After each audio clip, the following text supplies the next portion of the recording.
ശ്രീമദ് ഭാഗവതം ഒരു സർവോത്തമമായ life science എന്ന് പറയുന്ന ജീവിതശാസ്ത്രമാണ്.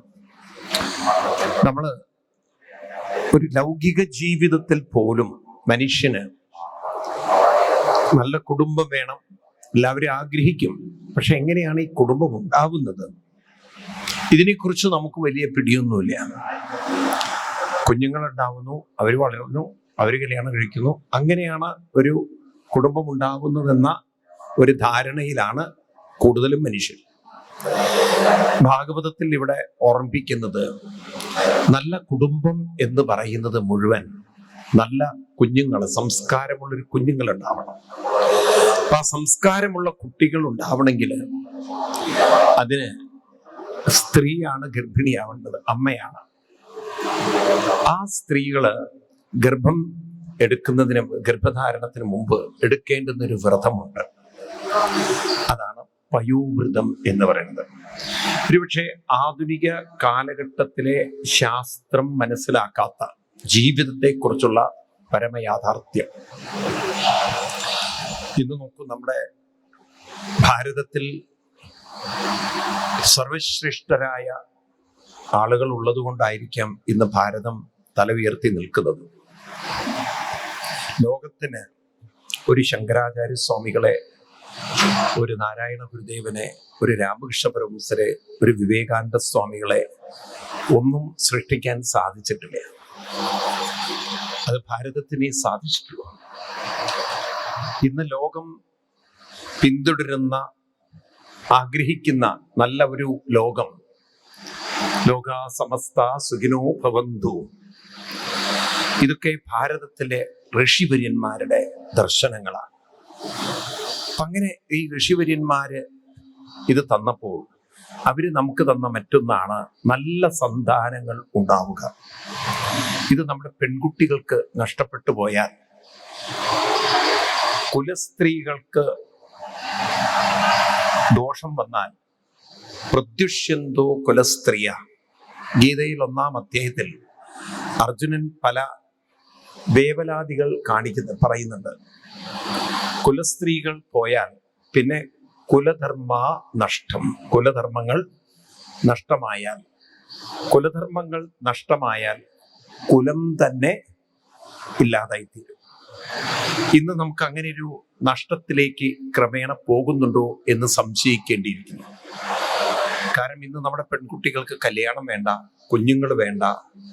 ഉള്ള കുട്ടികളാണെങ്കിൽ നമ്മുടെ ഈ സംസ്കാരത്തിൽ നിന്നും വളരെ അകന്നകന്ന് പോയിക്കൊണ്ടിരിക്കുന്ന കുട്ടികളാണ്. വിദേശത്തേക്ക് ചേറിക്കയറി കഴിഞ്ഞാൽ പിന്നെ അവർക്ക് ഭാരത സംസ്കാരവുമായിട്ട് വലിയൊരു ബന്ധമില്ല. ഇന്ന് അവർ പാശ്ചാത്യ സംസ്കാരമായ പട്ടിയെ വളർത്തുക, പട്ടിയെ കൂടെ നിർത്തുക, പട്ടിയിൽ ആനന്ദം കണ്ടെത്തുക, അങ്ങനെ ഒരു പട്ടിയിലേക്ക് മനുഷ്യൻ ചുരുങ്ങി. ഈ ഗോഡ് എന്ന വാക്ക് തിരിച്ചിട്ടാൽ ഡോഗ് എന്നായി. ഇംഗ്ലീഷില് ഗോഡ് എന്ന വാക്ക് തിരിച്ചിട്ടാൽ GOD എന്ന് തിരിച്ചിട്ടാൽ എന്തായി? DOG ആയി. ഇന്നത്തെ തലമുറയ്ക്ക് ഗോഡ് വേണ്ട, ഏത് മതി? ഡോഗ് മതി. ആ ലോകത്തിലേക്ക് അവർ തിരിഞ്ഞു പോയത് എവിടുന്നാണ്? ഇതിന്റെ ആരംഭം എന്ന് വെച്ച് കഴിഞ്ഞാൽ, ഇനിയുള്ള കാലെങ്കിലും നിങ്ങൾ കുട്ടികളോട് പറയണം, കല്യാണം കഴിച്ചാല് അവർക്ക് കുഞ്ഞുങ്ങളല്ല വേണ്ടത്, അവർക്ക് മഹാന്മാരല്ലെങ്കിൽ മഹതികൾ ഉണ്ടാവണം. അതിനെടുക്കേണ്ടുന്ന വ്രതമാണ് പയോവ്രതം. ഭാഗവതത്തിൽ 8-ാം സ്കന്ധത്തിൽ 15-ാം അധ്യായത്തിൽ പയോവ്രതത്തെക്കുറിച്ച് വർണ്ണിക്കുന്നുണ്ട്. 12 ദിവസം കൂടുമ്പോൾ 12 ദിവസം അല്ലെങ്കിൽ അനുഷ്ഠിക്കേണ്ട ഒരു വ്രതം. ഇതെന്തിനാണെന്ന് ചോദിച്ചു കഴിഞ്ഞാൽ, ഇതൊരു വലിയ സയൻസാണ് ഈ പഠിപ്പിക്കുന്നത്. ഒരു അമ്മ ഗർഭിണിയാവുന്ന പ്രക്രിയയെ ഭാരത ഋഷിവര്യന്മാർ സൂക്ഷ്മമായി നിരീക്ഷിച്ചിട്ടുണ്ട്. ഒരുപക്ഷെ ആധുനിക വൈദ്യശാസ്ത്രത്തിന് പോലും ഉത്തരം തരാൻ സാധിക്കാത്ത എല്ലാ തരത്തിലും ആരോഗ്യമുള്ള അച്ഛനമ്മമാർക്ക് ഓട്ടിസം ബാധിച്ച കുട്ടികളുണ്ടാകും. കഴിഞ്ഞ ഒരു ദിവസം നിങ്ങൾ കണ്ടു, തിരുവനന്തപുരത്ത് അച്ഛനെയും അമ്മയും വെട്ടിക്കൊന്ന ഒരു മകൻ. ഇങ്ങനെ ക്രൂരനായിട്ടുള്ളൊരു മകൻ ഇന്ന് എത്രയോ കുട്ടികള് ഡ്രഗ്സിൽ വീണ് പോയിട്ട്, ഡിപ്രഷനിൽ പോയിട്ട് താളം തെറ്റി കിടക്കുന്ന വീടുകളുണ്ട്. പ്രേമങ്ങളിൽ പെട്ടുപോയി അതൊക്കെ ശരിയാണെന്ന് വിശ്വസിച്ച് പിന്നെ ചതിയാണെന്ന് തിരിച്ചറിഞ്ഞ ഡിപ്രഷനിൽ പോയ കുട്ടികളുണ്ട്. എത്രയോ അമ്മമാരും അച്ഛന്മാരും ഇന്ന് മക്കളെ ഓർത്ത് ദുഃഖിക്കുന്ന കാലഘട്ടമാണത്. ഇവിടെയൊക്കെ എന്താണ് തെറ്റുപറ്റുന്നത് ചോദിച്ചു കഴിഞ്ഞാൽ, വിവാഹം കഴിഞ്ഞ് പലപ്പോഴും സ്ത്രീ പുരുഷ ബന്ധങ്ങൾ വരുമ്പോൾ അതൊരു ആവേശത്തിലോ കാമാവേശത്തിലൊക്കെ ആകുമ്പോൾ അബദ്ധത്തിലെങ്ങാനൊരു കുട്ടി വീണാൽ ആ ഗർഭം ധരിക്കുന്നത് മുതൽ അവരുടെ ഉള്ളിൽ ഇത് വേണ്ടായിരുന്നു വേണ്ടായിരുന്നു വേണ്ടായിരുന്നു വേണ്ടായിരുന്നു. ഇത് കർണൻ പണ്ട് ഗാന്ധാരിയോട് കുന്തിയോട് പറഞ്ഞ പോലെയാണ്. എന്നെ വേണ്ട എന്ന് വെച്ച ഒരാളെ ഞാനും ഒരു ദിവസം വേണ്ട എന്ന് വെക്കും. അപ്പൊ ഇതിന്റെ മനസ്സുമായിട്ട് വളരെ ബന്ധമുണ്ട് എന്നർത്ഥം. അപ്പൊ ഒരു ഗർഭിണിയാവുന്ന കുട്ടി അനുഷ്ഠിക്കേണ്ടുന്ന വ്രതമാണ് പയോവ്രതം. എന്നാൽ 10,000-കണക്കിന് സ്പേമുകളിൽ ഒരു നല്ല സ്പേമിനെ തിരഞ്ഞെടുക്കാൻ അണ്ടത്തെ പ്രാപ്തമാക്കുന്ന വ്രതമാണ് പയോവ്രതം. ഒരു കുഞ്ഞിനെ ജന്മം കൊടുക്കുക എന്ന് പറയുന്നത് ഒരു നല്ല നഴ്സറിയിൽ പോയി നല്ല ആരോഗ്യമുള്ള ഒരു ചെടിയെ തിരഞ്ഞെടുക്കുന്ന പോലെയാണ്. അപ്പൊ നിങ്ങൾക്കൊരു തെങ്ങിൻ തൈ വെക്കണം എന്നുണ്ടെങ്കിൽ നിങ്ങളൊരു നഴ്സറി പോയാൽ നല്ല കടവണ്ണവും ധാരാളം അത്യാവശ്യം ഇലയും വിടർന്ന ഇലയും ഒക്കെ ആരോഗ്യമുണ്ടോ എന്ന് നോക്കിയിട്ടാണ് വാങ്ങിക്കുക. ആണോ അല്ലേ? എല്ലിച്ചതും വളരാത്തതും വളർച്ചയില്ലാത്തതും വാങ്ങിക്കുമോ? ഇതുപോലെ മനസ്സിലാക്കണം. നിങ്ങൾ നോക്കൂ, പ്രകൃതിയുടെ നോക്കൂ. നിങ്ങൾ ഈ നാടൻ മാവിൻ്റെ ഒക്കെ കൊലയെടുത്ത് നോക്കിയാൽ അതിൽ നല്ല തുടമുള്ള മാങ്ങയുണ്ടാവും, വളർച്ചയില്ലാത്ത പേട്ട് മാങ്ങകളുണ്ടാവും. ഉണ്ടാവില്ലേ? ചിലപ്പോൾ തെങ്ങിന്റെ കൊലയിലും കാണാം നമുക്ക് നല്ല ആരോഗ്യമുള്ള തേങ്ങയുണ്ടാവും, ചിലപ്പം പേട്ട് തേങ്ങകൾ അതിൻ്റെ അകത്തുണ്ടാവും. ഉണ്ടാവില്ലയോ? ഒരു കൊലയിൽ തന്നെ. ഇതുപോലെ മനുഷ്യന്റെ ബീജത്തിലും യോഗ്യതയുള്ള ബീജാണുക്കളും ഉണ്ടാവും, അപകടകാരികളായ ബീജാണുക്കളും ഉണ്ടാവും. അതിൽ അപകടകാരിയായൊരു ബീജാണുവിനെ തിരഞ്ഞെടുക്കരുത്. ഏറ്റവും സർവശ്രേഷ്ഠമായ ബീജത്തെ എങ്ങനെ തിരഞ്ഞെടുക്കാം എന്നത് മോഡേൺ സയൻസിന് പോലും കണ്ടുപിടിക്കാൻ പറ്റിയിട്ടില്ല. ഇവിടെയാണ് ഭാരതത്തിലെ ഋഷിവര്യന്മാർ പറയുന്നത് ഇതിനൊരു പരിഹാരമാണ് ഏത്? പയോവ്രതം. അപ്പൊ അവർക്ക് മനസ്സിലായി 3 കാര്യങ്ങൾ നല്ല ബീജത്തെ തിരഞ്ഞെടുക്കാൻ വേണം. ഇതിന് പറയും അണ്ഡപുഷ്ടി, സങ്കല്പശക്തി, കാല അനുകൂലത. അപ്പൊ ഇവിടെയാണ് ഈ ഉപാസനയുടെയൊക്കെ ശക്തി, ഉപാസനയൊക്കെ നൽകുന്ന കരുത്ത്. കാലം അനുകൂലമാകുമ്പോൾ പറയും ഇപ്പോൾ സമയം നല്ലതാണ്. പരാശര മഹർഷി തോണിയിൽ സഞ്ചരിക്കുമ്പോഴാണ് സത്യവതി ദേവിയോട് പറയുന്നത് മുഹൂർത്തം ശ്രേഷ്ഠം ദേവി. ദേവി പറഞ്ഞു അഹം തു കന്യക, ഞാൻ കന്യകയാണ്, കല്യാണം കഴിഞ്ഞിട്ടില്ല. അപവാദം മോശമല്ലേ? പറഞ്ഞു ദേവിക്ക് അത്രയും ഒരു അനുഗ്രഹം ഉണ്ടല്ലോ. പറഞ്ഞു മഹാനായൊരു കുഞ്ഞിന് ജന്മം കൊടുക്കാൻ ഞാൻ തയ്യാറാണ്, പക്ഷെ എൻ്റെ ജീവിതം ഒന്നും അപകടത്തിലാവില്ല. അങ്ങനെ ഒരു മറവുണ്ടാക്കി അങ്ങനെ ബീജം പകർന്നു കൊടുത്ത് പിന്നീട് ആ കുഞ്ഞിന് ജന്മം കൊടുക്കാൻ ഒരു ദ്വീപിലേക്ക് പോയി. അവിടെ ജന്മം കൊടുത്ത കുഞ്ഞാണ് പിൽക്കാലത്ത് വേദവ്യാസ മഹർഷി എന്നും മുമ്പ് കൃഷ്ണ ദ്വൈപായനൻ എന്നറിയപ്പെടുന്ന പുത്രനായത്. മുക്കുവസ്ത്രീയിൽ പരാശര മഹർഷിക്കുണ്ടായ പുത്രനാണ്. ഏറ്റവും സർവശ്രേഷ്ഠമായ മുഹൂർത്തം. മനസ്സിലാവുണ്ടോ? ഇതുപോലെ നമ്മുടെ കുട്ടികൾക്ക് പറഞ്ഞു കൊടുക്കേണ്ട വ്രതമാണ് ഇത് പയോവ്രതം. എന്താണ് ഈ പയോവ്രതം? സ്ത്രീയുടെ അണ്ഡം എന്ന് പറയുന്നത് രക്തത്തിന്റെ ശുദ്ധീകരിക്കപ്പെട്ട ഭാവമാണ്. അപ്പൊ രക്തത്തിനകത്ത് വേണ്ടത്ര പ്രോട്ടീനും മിനറൽസും ഒക്കെ ഉണ്ടാവണം. അപ്പൊ അപ്പോഴാണ് അണ്ടപുഷ്ടി വരുന്നത്. ഏറ്റവും കൂടുതൽ അതിന് വേണ്ടുന്നത് പാല്, കാൽഷ്യം അതിൻ്റെ ഒരു പ്രധാന ഘടകമായിരിക്കാം.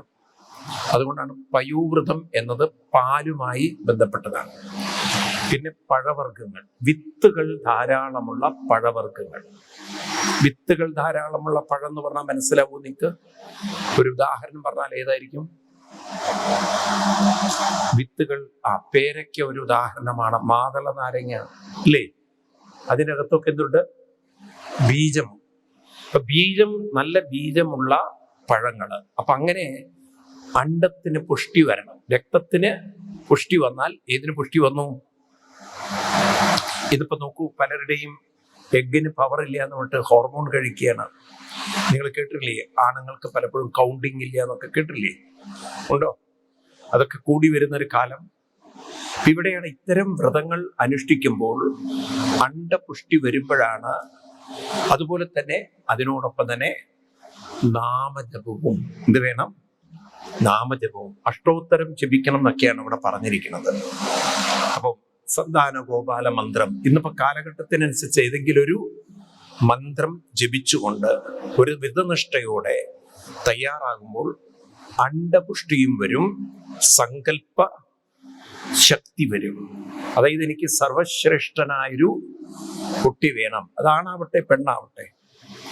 ആ സങ്കല്പത്തിൽ നിന്ന് ബീജം വരുമ്പോൾ അണ്ടം എക്സാക്ട്ലി അതിലേറ്റവും ആരോഗ്യമുള്ള, ഏറ്റവും സംസ്കാരമുള്ള, സർവശ്രേഷ്ഠനായ ബീജത്തെ ആയിരിക്കും എടുക്കുക. നിങ്ങൾ നോക്കൂ, ചില TV ചാനലൊക്കെ കാണുമ്പോൾ നമുക്ക് കൗതുകം തോന്നാറുണ്ട്. കൊച്ചു കുട്ടികൾ, ഇപ്പൊ തന്നെ ഒരു ഗംഗ എന്ന് പറഞ്ഞൊരു കുട്ടിയുടെ വയലിനൊക്കെ എന്തൊരു ഗംഭീരമാണ്. ഇത്രയും ചെറുപ്പത്തിൽ ഇത്രയും കലയുടെ ഔന്നിത്യത്തിലെത്തണമെങ്കിൽ അതൊരു പൂർവജന്മത്തിന്റെ തുടർച്ച തന്നെയാവണം, അല്ലാതെ ആവാൻ പറ്റില്ല. കാരണം പടിപടിയായി പഠിച്ചു വരാൻ ഇത്തിരി സമയമെടുക്കും. അതുപോലെ തന്നെ ചില കുട്ടികൾ നിങ്ങൾക്ക് കാണാം, എന്ത് ഭംഗിയായിട്ടൊക്കെ വിഷ്ണു സഹസ്രനാമം ചൊല്ലുന്ന കുട്ടികൾ, എന്ത് ഭംഗിയായിട്ട് ഗീത ആലപിക്കുന്ന കുട്ടികൾ, എന്ത് നന്നായി സംഗീതം പാടുന്ന കുട്ടികൾ. ഉണ്ടോ ഇല്ലയോ? ഞാൻ കഴിഞ്ഞ ദിവസം, എനിക്ക് ഡിസംബർ എൻഡില് കാസർഗോഡിലായിരുന്നു സപ്താഹം, കാഞ്ഞങ്ങാട് കടൽ തീരത്ത്. ഒരമ്മ വന്നിട്ട് ചെറിയൊരു കുഞ്ഞിനെ കൊണ്ടുവന്നിട്ട് കാണിച്ചിട്ട് പറഞ്ഞു. അവിടെ വലിയ ക്രൗഡും തിരക്കൊക്കെ ആയിരുന്നു. ഒരവസരം എൻ്റെ കുട്ടിക്ക് ഒന്ന് സ്വാമിജി കൊടുക്കണമെന്ന്. ഞാൻ വിചാരിച്ചു, ഈ അമ്മ ഈ കൊച്ചു കുഞ്ഞിനെ ഇന്നലെ പ്രസവിച്ച സാധനെ, ഇതിന് മീൻസ് അത്ര പ്രായമില്ല, ആകെ ഉണ്ടാവും ഒരു 2.5 വയസ്സെന്ന് വെച്ചോ. 2.5 ഉണ്ടാവും, കഷ്ടിയാണ്. 2.5 വയസ്സുള്ള കുട്ടിക്ക് എത്ര നിങ്ങൾക്ക് പ്രതീക്ഷിക്കാം? 2.5 അല്ലെങ്കിൽ 3, അതിൽ കൂടുതലില്ല. ആ എഴുത്തിരിരുത്തേണ്ട ഒരു പ്രായമായി എന്ന് വെച്ചോളൂ. ഇതിനെ കൊണ്ട് എന്ത് ചെയ്യിക്കാനാണ് ഈ അമ്മ? അപ്പൊ എന്നോട് പറഞ്ഞു, സ്വാമി ഡാൻസ് ഒക്കെ കളിക്കുന്നു. ഞാൻ പറഞ്ഞു, അയ്യോ അങ്ങനെയൊക്കെ എനിക്ക് ഈ കുട്ടിക്ക് എത്ര സമയം തരാം എന്ന് നിങ്ങൾക്ക് വരേണ്ടി വരുന്നു. സ്വാമി 5 മിനിറ്റ് തരണം. നോക്കി എപ്പോഴാണ് ഇതിന് സൗകര്യം എന്ന്. ഏതായാലും ഞാൻ പറഞ്ഞു, വൈകുന്നേരം തയ്യാറാക്കി വെച്ചോളൂ, ഞാൻ വിളിക്കാതിരിക്കില്ല. കാരണം ഒരുപാട് നോൺ സ്റ്റോപ്പ് പ്രോഗ്രാം ഉണ്ടായിരുന്നു അവിടെ. ഈ അമ്മ കുട്ടിയെ കൊണ്ടുവന്നു. നോക്കുമ്പോൾ നമ്മുടെ കേരള മോഡൽ ഒരു കുട്ടികളുടെ ധാവണിയൊക്കെ ഉടുപ്പിച്ചിട്ട്, ഈ ചെറുതിനെ കൊണ്ടേ അതിനെങ്ങനെ ഉടുപ്പിച്ചു എന്ന് എനിക്കൊരു പിടിയില്ല. കാരണം എങ്ങനെ വലിച്ചു പൊറുക്കി അവിടെ കെട്ടിവെച്ചു എന്നുള്ളത്. ഇത് സ്റ്റേജ് കയറി ഒരു പാട്ട് വെച്ചതും ഞാനത് അവര് റെക്കോർഡ് ചെയ്ത് എൻ്റെ കയ്യിലുണ്ട്. എനിക്ക് വിശ്വസിക്കാൻ പറ്റുന്നില്ല. ഇത്രയും ഒരു സ്റ്റെപ്പ് പോലും, നിമിഷം പോലും വെറുതെ നിൽക്കാതെ ഓരോ സ്റ്റെപ്പുകൾ, കാലൊക്കെ പൊക്കുന്നത് കണ്ടു കഴിഞ്ഞാൽ ഭരതനാട്യക്കാർ ഇത്ര പൊക്കില്ല.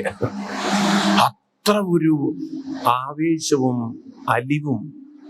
ഇതെവിടുന്ന് കിട്ടിയെന്ന് ചോദിച്ചു കഴിഞ്ഞാൽ അത് ആ പൂർവ്വജന്മങ്ങളുടെ തുടർച്ച, അല്ലാതെ എന്താ പറയാ. അല്ലെങ്കിൽ ആ കൊച്ചുകുട്ടിക്ക് എവിടുന്ന് ആർക്ക് പഠിപ്പിക്കാൻ പറ്റും? എന്താണ്, ഡാൻസ് ക്ലാസ്സിൽ പോവാത്ത കുട്ടിയാണത്. അപ്പം അമ്മ ഡാൻസ് കളിക്കും, അത് കണ്ടുപഠിച്ചു എന്നൊക്കെയാ പറയണത്. അപ്പൊ നമുക്ക് ആ വാസന തന്നെയല്ലേ അതിന് കാരണം? ആണോ?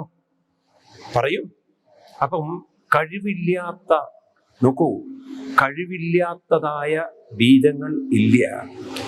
കഴിവും ഒക്കെ ഉള്ള ബീജങ്ങളുണ്ട്. പക്ഷെ അണ്ടം സെലക്ട് ചെയ്യുന്നത് പൊരുത്തം കെട്ടതായാൽ അനുഭവിച്ചു തീർക്കന്നെ വേണം. നല്ലതിനെ പിടിക്കാതെ അപകടം പിടിച്ചതിനെ പിടിച്ചാൽ അനുഭവിച്ച് തീർക്കുക തന്നെ വേണം. മനസ്സിലാവുണ്ടല്ലോ? വ്യാസബീജമാണ് അംബികയും അംബാലികയും ദാസിയും സ്വീകരിച്ചത്. പക്ഷെ ദാസിയിൽ വ്രതനിഷ്ഠ കൊണ്ട് വിതുരൻ എന്ന മഹാനെ കണ്ടെത്തി. എന്നാൽ അംബികയിലും അംബാലികയിലും അന്ധനായ ധൃതരാഷ്ട്രയും രോഗിയായ പാണ്ഡുവിനെയും പിടിച്ചു. എല്ലാം വ്യാസന്റെ ബീജം. പക്ഷെ എടുത്തത് കൊള്ളരുതാത്തതായിപ്പോയി. അതുകൊണ്ടാണ് സ്ത്രീകൾക്ക് പഴയ കാലം മുതൽക്ക് തന്നെ ഒരു വ്രതനിഷ്ഠയുടെ ജീവിതം ആണുങ്ങളെക്കാൾ കൂടുതൽ പറഞ്ഞു വെച്ചുള്ള തിങ്കളാഴ്ച വ്രതം, ആ വ്രതം, പ്രദോഷ വ്രതം, ഈ വ്രതം എന്നതൊക്കെ. അത് നമ്മുടെ കേരളത്തിൽ ഇന്ന് ആകെ ഒരു വ്രതം രാവിലെ കടന്നുറങ്ങുന്ന വ്രതമാണ്. ആലോചിച്ച് നോക്കൂ നിങ്ങള്. വിദ്യാഭ്യാസമാണ് സർവവും എന്നൊരു തെറ്റിദ്ധാരണ മലയാളികളുടെ തലയിലേക്ക് അങ്ങോട്ട് കയറിപ്പോയി. അതും ഹിന്ദുവിന്റെ തലയിലേക്ക്.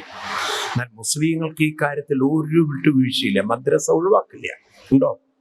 വെള്ളിയാഴ്ച പള്ളി ഒഴിവാക്കില്ല. കൊച്ചു ഇന്നലെ പ്രസവിച്ച കുട്ടി പോലും തട്ടവും കിട്ടവും ഇട്ടിട്ട് നിങ്ങൾ കണ്ടില്ലേ മദ്രസയിൽ പോണത്? പാവം 6 മണിക്ക് അത് ഇങ്ങനെ കറുത്ത വേഷം ഇട്ടിട്ട് അതിന് കറുപ്പ് ഉടുക്കാൻ പോലും ആയിട്ടില്ല. കുട്ടികളെ കണ്ടില്ലേ റോട്ടിലെ? കണ്ടിട്ടില്ലേ? നമുക്ക് തോന്നും ആ കുട്ടികളെയൊക്കെ പറഞ്ഞയക്കാൻ. അവർക്കതിലൊന്നും ഒരു വിഷമമില്ല. കാരണം അവരാ മതസംസ്കാരത്തിനാണ് അത്രയും പ്രാധാന്യം കൊടുക്കുന്നത്. മനസ്സിലാവുണ്ടോ? വെള്ളിയാഴ്ചകൾ പണ്ട്, ഇപ്പോഴും വെള്ളിയാഴ്ച എന്താ ലീവാക്കിയത്? ഒരു മതത്തിന് വേണ്ടി. മനസ്സിലാവുണ്ടോ നിങ്ങൾക്ക്? മനസ്സിലാവുണ്ടോ? അപ്പൊ ഇതൊക്കെ അവരുടെ ആ മതസംസ്കാരം വളർത്തിയെടുക്കാൻ അവർക്ക് സാധിച്ചു. എന്നാൽ നമുക്കാണെങ്കിൽ ഒടുക്കത്തെ തൊഴുതുപോകലും എല്ലാം തൊഴുതാ തീർന്നു എന്നുള്ള രീതിയിൽ ഈ നാമജപ സംസ്കാരവും വ്രതനിഷ്ഠകളും എന്ന് നമ്മൾ നഷ്ടപ്പെടുത്തിയോ അന്ന് ജീവിതവും താളം തെറ്റി. ഒരു തൊഴുതുപോയത് കൊണ്ടൊന്നും ഒരു കൃഷ്ണനും നമ്മളെ നേരെയാക്കാൻ സാധിക്കില്ല എന്ന് തലമുറകൾക്ക് പറഞ്ഞു കൊടുക്കണം. ഞാൻ രാവിലെ പറഞ്ഞു നിങ്ങളോട്, ക്ഷേത്രം എന്ന് പറയുന്നത് ഓർക്കുന്നുണ്ടോ? കാലത്ത് പറഞ്ഞത് ഊണിന്റെ കൂടെ പോയോ? എന്തൊക്കെയാ പറഞ്ഞത്? തമോ ഗുണത്തിൽ നിന്നും രജോ ഗുണത്തിലേക്കും, രജോ ഗുണത്തിൽ നിന്ന് സത്വഗുണത്തിലേക്കും, സത്വഗുണത്തിൽ നിന്ന് സമചിത്തതയിലേക്കും, സമചിത്തതയിൽ നിന്ന് ബ്രഹ്മതത്വത്തിലേക്കും നമ്മളെ ഉയർത്തുന്ന, മനസ്സിലായില്ലേ, കേന്ദ്രമാണ് ക്ഷേത്രം. ഈ അറിവോടുകൂടി ക്ഷേത്രത്തിൽ പോവാൻ സാധിക്കണം. നിൽക്കട്ടെ. അപ്പൊ പെൺകുട്ടികൾ അനുഷ്ഠിക്കേണ്ട വ്രതമാണ്. അത് ആൺകുട്ടികൾ അനുഷ്ഠിക്കേണ്ടതല്ല. ബീജത്തിനും ശക്തി വേണം.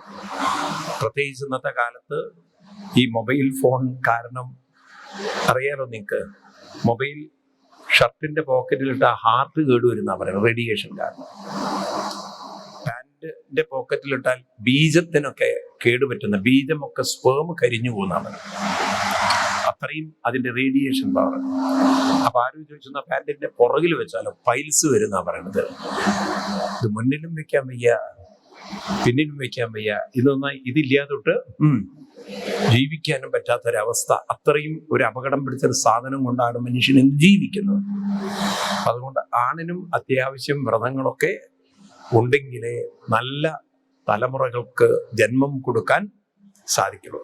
ഇവിടെ പയോവ്രതം അനുഷ്ഠിച്ച അതിഥി ദേവി ചിങ്ങമാസത്തിലെ തിരുവോണ നാളിൽ വാമനാവതാരത്തിന് ജന്മം കൊടുക്കുന്നു. ഇപ്പൊ ചിങ്ങമാസത്തിലെ തിരുവോണ നാളിൽ അഭിജിത്ത് മുഹൂർത്തത്തിൽ അവതരിക്കുന്ന അവതാരമാണ് വാമനാവതാരം. പലപ്പോഴും ചിങ്ങമാസത്തിലെ തിരുവോണ നാള് മഹാബലിയെ വരവേൽക്കുന്ന ദിവസമായിട്ടാണ് നമ്മുടെയൊക്കെ തലയിൽ കയറി നിൽക്കുന്നത്. എന്നാൽ ചിങ്ങമാസത്തിലെ തിരുവോണ നാൾ എന്താ പ്രാധാന്യം? വാമനാവതാരമാണ്. ഇത് നേരത്തെ മനസ്സിലാക്കിയിട്ടുള്ളവർ എത്ര പേരുണ്ട്? ഇന്ന് മനസ്സിലാക്കിയിട്ടുള്ളവർ എത്ര പേരുണ്ട്? ഇന്ന് മനസ്സിലാക്കി. അപ്പോ ആരും നമുക്ക് പ്രോപ്പർലി ഒന്നും പറഞ്ഞു തരുന്നില്ല. അതുകൊണ്ടാണ് നമുക്കിതൊക്കെ സംശയങ്ങൾ. നിങ്ങൾ നോക്കൂ, ഈ കഥയൊക്കെ എത്രമാത്രം സംശയങ്ങൾ ഉണ്ടാക്കാന്ന്. നമ്മൾ കേട്ടിരിക്കുന്നത് പരശുരാമൻ മഴുവെറിഞ്ഞുണ്ടായതാണ് കേരളം എന്നാ. എന്നാൽ അവതാരങ്ങളെ നോക്കുമ്പോൾ വാമനാവതാരം കഴിഞ്ഞിട്ടാണ് പരശുരാമാവതാരം, അല്ലേ? അപ്പൊ മഹാബലി അതിനു മുമ്പ് കേരളം ഭരിക്കുകയും ചെയ്തു. അപ്പൊ മഴ എവിടെയോ വീണത്? കാരണം മഴുവെറിഞ്ഞ് കേരളം ഉണ്ടാവുന്നതിന് മുമ്പ് ഇവിടെ ഇല്ലേ കേരളത്തിൽ മഹാബലി വരണ്ടേ? അപ്പൊ ഏതുണ്ടാവണം? കേരളം ഉണ്ടാവണം.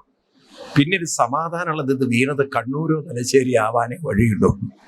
കാരണം അവിടെ ഉള്ളവരാണ് ഇടയ്ക്കിടയ്ക്ക് ഇത് പ്രയോഗിക്കുന്നത്. ഏതോ രാഷ്ട്രീയക്കാരന്റെ വീട്ടിൽ ചെന്ന് വീണു എന്ന് സമാധാനിക്കണം. അപ്പോ ഇത്തരം കഥകൾ വല്ലാതെ ചോദിച്ചാൽ സംശയങ്ങളാണ്, ഉത്തരം മുട്ടിപ്പോകുന്ന ചോദ്യങ്ങളാണ്. അപ്പൊ അതിനെ പിന്നെ പറയാം നമുക്ക്. ഏതായാലും ചിങ്ങമാസത്തിലെ തിരുവോണ നാൾ വാമനാവതാര ജയന്തിയാണ്. ഇനി മറക്കരുത്. എന്താണ് ചിങ്ങമാസത്തിലെ തിരുവോണ നാളിന്റെ പ്രത്യേകത? ശ്രീകൃഷ്ണ ജയന്തി എന്ന് പറഞ്ഞ പോലെ വാമന ജയന്തിയാണ്. ഈ വാമന അവതാരം വന്ന് അപ്പൊ അതിനു മുമ്പ് ഇവിടെ അസുര ചക്രവർത്തിയായ മഹാബലി തന്റെ ധർമ്മനിഷ്ഠ കൊണ്ട് രാജ്യത്തിന്റെ അതിർത്തികൾ വലിപ്പം കൂട്ടി വരികയായിരുന്നു. വളരെ ധാർമ്മികനും സത്യസന്ധനും നീതിമാനും ഒക്കെ ആയിരുന്നു ആര്? മഹാബലി. അദ്ദേഹത്തിന്റെ സത്യസന്ധമായ രാജ്യഭരണത്തിൽ നാട്ടുരാജാക്കന്മാർ അവരവരുടെ രാജ്യം മഹാബലിയെ ഏൽപ്പിച്ചു കൊടുത്തു. ഇദ്ദേഹത്തിന് ആരെയും തോൽപ്പിക്കേണ്ടി വന്നു. എന്നാൽ തോൽപ്പിക്കുകയും ചെയ്തു ഇദ്ദേഹം. അങ്ങനെയാണ് ദേവന്മാർക്ക് ദേവലോകർക്ക് അവർക്ക് നഷ്ടപ്പെട്ടതെന്നാണ് കഥ. അങ്ങനെ മഹാബലി ഇവിടെ അദ്ദേഹത്തിന്റെ അശ്വമേധം തുടരുന്നു. അതിനിടയ്ക്ക് മഹാബലി ഒരു വലിയ യാഗം തയ്യാറാക്കുകയാണ്. അതിന്റെ പേരാണ് വിശ്വജിത്ത് യാഗം. ഈ യാഗം നടത്തിയത് എന്ന് പറയുന്നത് കേരളത്തിലല്ല. ഇത് നടത്തിയത് എവിടെയാണെന്ന് വെച്ചാൽ ഭാഗവതത്തിൽ തന്നെ പറയുന്നു, നർമ്മദാ നദീ തടയെന്നാണ്. ഇത് നിങ്ങളെല്ലാവരും ഇത്തരം കാര്യങ്ങളൊക്കെ അല്പം ഒന്ന് മനസ്സ് വെച്ച്, കാരണം ഇതൊക്കെ നമ്മൾ പഠിക്കേണ്ടിയിരിക്കുന്നു. കാരണം പലരും ഇതൊക്കെ തെറ്റിദ്ധരിച്ച് മനസ്സിലാക്കിയ കഥകളാണ്. ഒരിക്കല് മഹാബലി അദ്ദേഹത്തിന്റെ യാഗം നടത്തിയത് എവിടെയാണ്? 18-ാമത്തെ അധ്യായത്തില് 21-ാമത്തെ ശ്ലോകം എടുത്താൽ കാണാം. ഭാഗവതം 8-ാം സ്കന്ധമാണ് ഞാൻ വായിക്കുന്നത്. 18-ാമത് അധ്യായത്തില് 18-ൽ 21-ാം തം നർമ്മദായാ തടേ ഉത്തരേ വലെ ഋത്വിജസ്തേ ഭൃഗുകച്ഛ സംശകേ പ്രവർത്തയന്തോ മൃഗ കൃതുത്തമ. കൃതുത്തമം എന്ന് പറഞ്ഞാൽ യാഗം. വളരെ വ്യക്തമായി എടുത്ത് പറഞ്ഞിട്ടുണ്ട്. കേരളത്തിലല്ല. എവിടെയാണ്? നർമ്മദയുടെ തീരം. നർമ്മദ എന്ന് പറഞ്ഞാൽ ഗുജറാത്ത്, ആന്ധ്ര അതിലേക്ക് പോയി വരുന്ന ഒരു നദിയാണ്. ഏത്? നർമ്മദ ആന്തോളനൊക്കെ കേട്ടിട്ടില്ലേ? അപ്പൊ മഹാബലി അവിടെ എവിടെയാണ് യാഗം നടത്തിയത്. അപ്പൊ എന്ത് മനസ്സിലാക്കണം? അദ്ദേഹത്തിന്റെ രാജ്യത്തിന്റെ അതിർത്തി അത്രയുണ്ടെന്ന് വിചാരിച്ചു.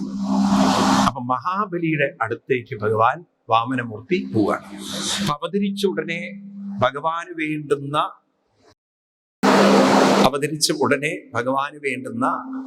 കുറെ കാര്യങ്ങള്, അതായത് കുട്ടിയുടെ 28-ാം പിറന്നാളിന് കൊടുക്കുന്ന പോലെ കുട്ടിക്ക് വേണ്ടുന്ന ഉപചാരങ്ങള് എല്ലാവരും കൊടുത്തു എന്നാണ്. സൂര്യദേവൻ വന്ന് ഉപനയിപ്പിച്ചു. അച്ഛൻ ഗായത്രി ചൊല്ലി, അമ്മ ഒരു കൗബീനൊക്കെ കെട്ടി. പിന്നെ ദേവി വന്ന് സരസ്വതി ദേവി പുസ്തകം കൊടുക്കുന്നു, ഭൂമി ദേവി കമണ്ടല് കൊടുക്കുന്നു, പാർവതി ദേവി ഭിക്ഷ കൊടുക്കുന്നു. ഇങ്ങനെ എന്തൊക്കെയോ വേണ്ടതൊക്കെ ഉണ്ടോ അതൊക്കെ കൊടുത്തു. അങ്ങനെ ഒരു കൊടയും ചൂടി വാമന മൂർത്തി അവിടെ നിന്ന് ഇറങ്ങുകയാണ്. എങ്ങോട്ട്? നർമ്മദ നദീതടത്തിൽ മഹാബലി യാഗം ചെയ്യുന്ന സ്ഥലത്തേക്ക്. മഹാബലി ഭഗവാനെ കാണുമ്പോൾ ആദ്യം കരുതുന്നത് ഒരു ഋഷിയുടെ പുത്രനാണ്. കാരണം അദ്ദേഹത്തിന്റെ ആ വരവൊക്കെ കണ്ടു കഴിഞ്ഞാൽ ഒരു ഋഷിയുടെ കുലത്തിൽ ജനിച്ച ഒരു ബ്രഹ്മചാരി എന്നുള്ള ഭിക്ഷ എടുക്കുന്ന അന്നത്തെ കാലത്ത് പതിവുണ്ട്, ഭിക്ഷ എടുക്കുക എന്നുള്ളത്. അങ്ങനെ തൻ്റെ അടുത്ത് വന്ന ഒരു ബ്രഹ്മചാരിയായിട്ടാണ് മഹാബലി ഈ കുഞ്ഞിനെ കാണുന്നത്. എന്നിട്ട് വളരെ ആദരവോടെ വിളിക്കുന്നത് സ്വാഗതം സ്വാഗതം, വരൂ വരൂ. എന്നിട്ട് പറയുന്നത് എൻ്റെ കുലം പവിത്രമായി, എൻ്റെ അച്ഛൻ്റെ പരമ്പര അനുഗ്രഹീതരായി എന്നൊക്കെ പറഞ്ഞ കുട്ടിയുടെ കാലുകൾ കഴുകിയ തീർത്ഥം തൻ്റെ ശിരസിലിട്ടു. നിങ്ങൾ ഗംഗാദേവിയുടെ മഹത്വം മനസ്സിലാക്കിയിട്ടുണ്ടോ? മനസ്സിലാക്കിയിട്ടുണ്ടോ ഇല്ലയോ? മനസ്സിലാക്കിയിട്ടുണ്ടോ അതോ ഇല്ലേ? ഉണ്ട്. എന്താ മനസ്സിലാക്കിയത്? ഭഗവാൻ 3 അടി മണ്ണ് യാചിക്കുമ്പോൾ ഭഗവാന്റെ പാദം ചെന്ന് ബ്രഹ്മാവിന്റെ അടുത്തെത്തി എന്നാണ് അളന്നപ്പോൾ. ആ പാദത്തിൽ ബ്രഹ്മാവ് നടത്തിയ അഭിഷേക ജലമാണ് പിന്നീട് ആകാശഗംഗയായും അത് കഴിഞ്ഞ്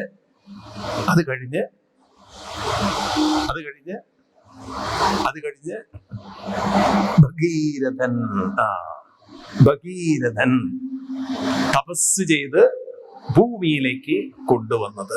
കേട്ടിട്ടുണ്ടോ ഈ കഥ? അതും വാമനമൂർത്തിയുടെ പാദം കഴുകിയ തീർത്ഥമാണ്. അതാണ് തപസ് ചെയ്ത് എങ്ങോട്ട് കൊണ്ടുവന്നത്? ആകാശഗംഗ എന്നൊരു പേരുണ്ട്. അത് ഭൂമിയിൽ വീണപ്പോൾ പിന്നെ കുറെ പരിപാടികൾ നടന്നു. ശിവന്റെ ജടയിൽ ആദ്യം വീണു, പിന്നെ ജടയിൽ നിന്ന് അഴിച്ചു വിട്ടപ്പോൾ എല്ലാം കൂടെ ഒരു മഹർഷി വിഴുങ്ങി കളഞ്ഞു, പിന്നെ അദ്ദേഹത്തിന്റെ കാതിലൂടെ പുറത്തിയാടി. ഇങ്ങനെയൊക്കെയുള്ള കഥകളുണ്ട്. അങ്ങനെയാണ് ജാഹ്നവി എന്നൊക്കെയുള്ള പേരുകൾ ഈ ഗംഗയ്ക്ക് കിട്ടിയത് എന്നുള്ളത്. അപ്പം ഞാൻ പറഞ്ഞത് വാമനമൂർത്തിയുടെ പാദം കഴുകിയ തീർത്ഥമാണ് ഗംഗാദേവി. ഗംഗാ തീർത്ഥം എന്ന് പറയും. നിൽക്കട്ടെ. അങ്ങനെ ഇവിടെ തീർത്ഥമൊക്കെ തലയിലൊക്കെ ഇട്ട് പറഞ്ഞു. വളരെ സന്തുഷ്ടനായിട്ട് യാഗസ്ഥലത്ത് ഒരാൾ വന്നാൽ, ഇപ്പൊ കല്യാണ വീട്ടിൽ ആരെങ്കിലും വന്നാൽ ഒരു ഗ്ലാസ് ചായ കൊടുക്കണ്ടേ ഇല്ലേ? അല്ലെങ്കിലും വീട്ടിൽ വന്നാൽ ഇതേ ഒരു ഗ്ലാസ് വെള്ളം. ഇപ്പൊ ഇല്ല, പണ്ടുണ്ടായിരുന്നു. ഇപ്പം വെള്ളം കൊടുക്കാൻ പേടിയാണ്. അപ്പം കല്യാണ വീട്ടിലൊക്കെ ആണെങ്കിൽ ഒരു സംസ്കാരമാണ് എന്തെങ്കിലും ഒന്ന് കഴിക്കണം എന്നൊക്കെ. അപ്പൊ യാഗസ്ഥലത്തേക്ക് വന്നപ്പോ പറഞ്ഞു, എന്തെങ്കിലും എന്നിൽ നിന്നൊന്ന് സ്വീകരിക്കണം എന്നാണ്. ഭഗവാൻ പറഞ്ഞു മഹാബലിയോട്, എനിക്കൊന്നും വേണ്ട മഹാബലി. ഇത് മാത്രല്ല, ഭഗവാൻ എന്ത് വെച്ചാൽ മഹാബലിയുടെ കുലത്തെ അങ്ങോട്ടൊന്ന് പ്രശംസിച്ചു. വിരോചനൻ, അവിടുത്തെ പിതാവ് പ്രഹ്ലാദൻ, ആ മഹിമകളൊക്കെയാണ് വർണ്ണിച്ചപ്പോഴേക്കും മഹാബലി കുറച്ച് ഭൂമിയിൽ നിന്ന് പൊങ്ങി. മഹാബലിക്ക് ഇനി എന്തെങ്കിലും കൊടുക്കാതിരുന്നാൽ വലിയൊരു വിഷമം, എന്തെങ്കിലും എന്നിൽ നിന്നൊന്ന് മേടിക്കണമെന്ന്. അങ്ങനെ നിർബന്ധിച്ചപ്പോഴാണ് ഭഗവാൻ പറഞ്ഞത്, തൃതീയം പദം ബസ് മതി, 3 അടി മണ്ണ് മതി. ഇത് കേട്ടപ്പോ മഹാബലി ചിരിച്ചിട്ട് പറഞ്ഞു, ഒന്നുകിൽ ഉയരം വേണം, അല്ലെങ്കിൽ വിവരം വേണം. കുട്ടിക്ക് ഉയരവുമില്ല വിവരവുമില്ല. കാരണം 3 അടി മണ്ണ് കൊണ്ട് എന്തെങ്കിലും ഇന്നത്തെ കാലത്ത് നടക്കുമോ? അന്ന് മഹാബലിക്ക് അറിയില്ല മനുഷ്യൻ ഫ്ലാറ്റ് പണിയുന്നതില്. ഇന്നത്തെ കാലത്താണെങ്കിൽ അതിലും ഫ്ലാറ്റ് പണിയിരുന്നു മനുഷ്യൻ. അപ്പോ അങ്ങനെ 3 അടി മണ്ണ് ചോദിച്ച സമയത്ത് മഹാബലിക്കൊരു മറുപടി കൊടുത്തു ഭഗവാൻ. മഹാബലി ഉച്ചത്തിൽ അട്ടഹസിച്ച് ചിരിച്ചപ്പോണ്ടല്ലോ, ഭഗവാൻ ഒട്ടും അസ്വസ്ഥനാവാതെ പറഞ്ഞു, മഹാബലി, 3 അടി കൊണ്ട് എനിക്ക് തൃപ്തി വന്നില്ലെങ്കിൽ ഇനി 3 ലോകം കിട്ടിയാലും എനിക്ക് തൃപ്തി വരുമോ മഹാബലി? അത് മഹാബലിക്കിട്ടൊരു കുത്താണ്. കാര്യം മഹാബലി ഇപ്പോഴും ഭൂമിയുടെ അതിർത്തി കൂട്ടിക്കൊണ്ടിരിക്കുകയാണ്. ആർക്കാരെ തൃപ്തിപ്പെടുത്താൻ പറ്റും? അപ്പം മഹാബലി പറയാണ്, ഉയരല്ലെങ്കിലും വിവരമുണ്ട്. വലിയ അറിവുള്ളൊരു കുട്ടിയാണ്, മഹാനാണ്. അപ്പോഴാണ് ശുക്രാചാര്യർ വന്നിട്ട് പറയുന്നത്, മഹാബലി, ഇതിലിത്തിരി സ്പെല്ലിംഗ് മിസ്റ്റേക്ക് ഉണ്ട്. ഈ സാധനം ഉണ്ടല്ലോ, ചെറിയ മൊബൈൽ പോലൊക്കെ ഇരുന്നാലും റേഞ്ച് കൂടുതലാ. ഇത് സാക്ഷാൽ വിഷ്ണു ഭഗവാൻ വേഷം മാറി വന്നിരിക്കുകയാണ്. കൃഷ്ണന്റെ കള്ളത്തരമാണ്. നിനക്ക് വല്ല വിവരമുണ്ടോ? ഈ കൊച്ചു രൂപത്തിൽ വന്ന് കൊച്ചി മുഴുവൻ അളക്കുമ്പോ നിന്റെ സർവ്വസമ്പൽ സമൃദ്ധിയും പോവാണ്. അതുകൊണ്ട് സമ്പത്ത് നീ കൊടുക്കാം, എന്ത് വേണമെങ്കിൽ ചോദിച്ചോളൂ, എന്തും തരും എന്നൊക്കെയാ പറഞ്ഞത്. അതിനൊരു മാറ്റം വരുത്തിയിട്ട് പറഞ്ഞാൽ മതി എന്ന്, ചെറിയൊരു മാറ്റം വരുത്തിയിട്ട് പറയണമെന്ന്. അതായത് എന്തും തരാം എന്ന് പറയണ്ട, 3 അടി മണ്ണ് ചോദിച്ചാൽ എന്തും തരാന്ന് പറഞ്ഞാൽ കൊടുത്തല്ലേ പറ്റുള്ളൂ. അതിലൊരു മാറ്റം വരുത്തണമെന്ന്. എന്നിട്ട് പറഞ്ഞോ, സമ്പത്ത് എങ്ങനെയാണ് ചിലവഴിക്കേണ്ടത്. ലോകത്തിൽ ആദ്യമായി എക്കണോമിക്സ്, സാമ്പത്തിക ശാസ്ത്രം ചർച്ച ചെയ്യുന്നത് ഇവിടെ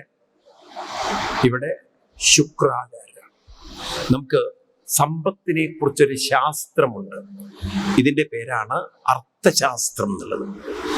അതിനു മുമ്പ് ഭാഗവതത്തിൽ ശുക്രാചാര്യര് സമ്പത്തിനെ കുറിച്ച് സംസാരിക്കുന്നുണ്ട്. ഹൗ ടു മാനേജ് ഫിനാൻസ് എന്നാണ്. സമ്പത്ത് എങ്ങനെ കൈകാര്യം ചെയ്യണം, നമുക്കതൊന്ന് നോക്കാം. 19ാമത് അധ്യായത്തിൽ, ഞാൻ വായിക്കുന്നതൊക്കെ 8ാം സ്കന്ധമാണ്. അതുകൊണ്ട് സ്കന്ധത്തിനെ കുറിച്ചൊരു ചോദ്യം വേണ്ട നിങ്ങളുടെ ഉള്ളിൽ. 19ാമത് അധ്യായത്തിൽ 37ാമത് ശ്ലോകം. ഇത് പഠിച്ചു വെക്കേണ്ട ഒരു കാര്യമാണ്. ധർമായ അർത്ഥായ യശസേ കാമായ സ്വജനായ ച പഞ്ചതാ വിഭജനം വിത്തം ഇഹാമുത്രശ്യ മോദതേ എന്നൊരു ശ്ലോകം നിങ്ങൾക്ക് കാണുന്നുണ്ടോ? അതായത് പഞ്ചതാ വിഭജനം വിത്തം, വിത്തം വിഭജനം പഞ്ചത ഒക്കെ മനസ്സിലാവും നിങ്ങൾക്ക്. വിത്തം എന്ന് പറഞ്ഞാൽ സമ്പത്ത്, പഞ്ചത എന്ന് പറഞ്ഞാൽ 5, വിഭജനം എന്ന് പറഞ്ഞാൽ വിഭജിക്കണം. മനസ്സിലാക്കാൻ ബുദ്ധിമുട്ടില്ല. അതായത് സമ്പത്തിനെ എത്രയായി വിഭജിക്കണം? 5 ആയിട്ട്. വളരെ ശ്രദ്ധിക്കണം. അതിലാദ്യം നമുക്കതിന്റെ ഓർഡർ ഒന്ന് മാറ്റി ചിന്തിക്കാം, അപ്പം മനസ്സിലാവും. കാമായ, കാമം എന്ന് പറഞ്ഞാൽ അവനവന്റെ ആവശ്യം. ഈ കാമം എന്നുള്ള വാക്ക് എപ്പോഴും സ്ത്രീ പുരുഷ ബന്ധങ്ങളുടേതല്ല. അതിന് സന്ദർഭോചിതമായി അർത്ഥങ്ങൾ കാണണം. ഒരു കോണ്ടെക്സ്റ്റിലും അർത്ഥങ്ങൾ വേറെയാണ്. അപ്പൊ കാമം എന്ന് പറഞ്ഞാൽ ഓൺ പർപ്പസ് എന്നർത്ഥം. അവനവന്റെ ആവശ്യങ്ങൾക്ക് വേണ്ടി സമ്പത്തിന്റെ ഒരംശം ചെലവഴിക്കണം. 2ാമത്തെ അംശം സ്വജനായ, കുടുംബത്തിന് വേണ്ടി ചെലവഴിക്കണം. എങ്ങനെയാണ് ഒരാള് ഫിനാൻസ്, ഇന്നതിനെ നമ്മൾ എന്താ പറയാ, ബഡ്ജറ്റിംഗ് എന്ന് പറയും. ഒരു രാജ്യത്തിന്റെ ടോട്ടൽ സമ്പത്ത് എന്തിനൊക്കെ വേണ്ടിയിട്ട് ചെലവഴിക്കണം. അപ്പൊ വീട്ടിലും വേണം, വ്യക്തിക്കും വേണം ഈ ബഡ്ജറ്റിംഗ്. കുടുംബത്തിന് വേണ്ടി എന്തൊക്കെ ചെലവുകളുണ്ട് അതിനെക്കുറിച്ചുള്ള ബോധം അല്ലെ. വീടിന് വാടക കൊടുക്കണം, ഇലക്ട്രിസിറ്റി ഉണ്ട്, ഫോൺ ചാർജ് ഉണ്ട്, ഗ്രോസറി ഉണ്ട്, അതുണ്ട്, ഇതുണ്ട്, പലതും ഉണ്ടാവില്ല വീട്ടിലെ ചെലവുകൾ. മൂന്നാമത്തത് അർത്ഥായ. അർത്ഥം എന്ന് പറഞ്ഞാൽ നാളത്തേക്ക് വേണ്ടി എന്നൊരർത്ഥം. അതായത് ആ കാലഘട്ടത്തിൽ തന്നെ ഓർമ്മിപ്പിക്കുകയാണ്, പണം മുഴുവൻ പോയാൽ നാളെ ഒന്നും കയ്യിലുണ്ടാവില്ല. ഇന്നത്തെ കുട്ടികളെ പോലെ ആയി പോകും. ഇന്നിപ്പോ കുട്ടികൾ കണ്ടില്ലേ, കിട്ടുന്ന ശമ്പളം മുഴുവൻ അങ്ങോട്ട് അടിച്ച് തീർത്തേക്കാണ്. നാളത്തെ ചിന്തയുള്ളവർ വളരെ കുറഞ്ഞു വരികയാണ്. മനസ്സിലായില്ലേ? അതുകൊണ്ടാണ് അച്ഛനമ്മമാർ അവിടെയും ഇവിടെയൊക്കെ ഫ്ലാറ്റൊക്കെ വാങ്ങിപ്പിച്ചിരുന്നത് കുട്ടികളെ കൊണ്ട്. എന്തെങ്കിലുമൊക്കെ ഇൻവെസ്റ്റ്മെന്റ്. ആ ഉത്തരവാദിത്വമുള്ളവർ പലപ്പോഴും പറയും, അതിന്റെ പേരിലാണ് കുറെ ബന്ധങ്ങൾ ഇല്ലാതായി പോകുന്നത്. കാരണം ഉത്തരവാദിത്തമല്ലേ, ഇത് വെറുതെ പണം വേസ്റ്റ് ആക്കുക. അർത്ഥായ. 4ാമത്തതാണ് യശസ്സ്. യശസ് എന്ന് പറഞ്ഞാൽ സമൂഹത്തിന്റെ നല്ല കാര്യത്തിന് വേണ്ടി. ഒരു സൊസൈറ്റിയിൽ ജീവിക്കുമ്പോൾ ഒരു സമൂഹത്തില് എപ്പോഴും ഇല്ലാത്തവരും ഉണ്ടാവും. അപ്പൊ അത്തരത്തിലുള്ള കാര്യങ്ങളിൽ ഇന്നിപ്പോ നമുക്ക് ധാരാളം ചാരിറ്റബിൾ, ഇന്നിപ്പോ ഇവിടെ നടക്കാൻ പോകുന്ന ചാരിറ്റബിൾ കാര്യങ്ങൾ നമ്മൾ ചെയ്തുകൊണ്ടിരിക്കുക. ഇല്ലാത്തവരെ നമ്മൾ സഹായിക്കുമ്പോഴാണ് ഒരു രാജ്യത്തിൽ കലാപങ്ങളില്ലാത്തത്. ഇപ്പൊ ഞാൻ ഇങ്ങോട്ട് വരുന്ന സമയത്ത് ആഫ്രിക്കയിലെ കോങ്കോ എന്ന് പറയുന്ന രാജ്യത്തിൽ വലിയ കലാപം നടന്നുകൊണ്ടിരിക്കുകയാണ്. ആയിരക്കണക്കിന് ആളുകൾ മരിച്ചും സ്ത്രീകൾ ബലാത്സംഗം ചെയ്യപ്പെട്ടും. കാരണം ഉള്ളവരും ഇല്ലാത്തവരും തമ്മിലുള്ള അന്തരം വളരെ കൂടുമ്പോൾ ഇല്ലാത്തവൻ ഒന്നിച്ചു ചേർന്ന് കലാപം ഉണ്ടാക്കണം.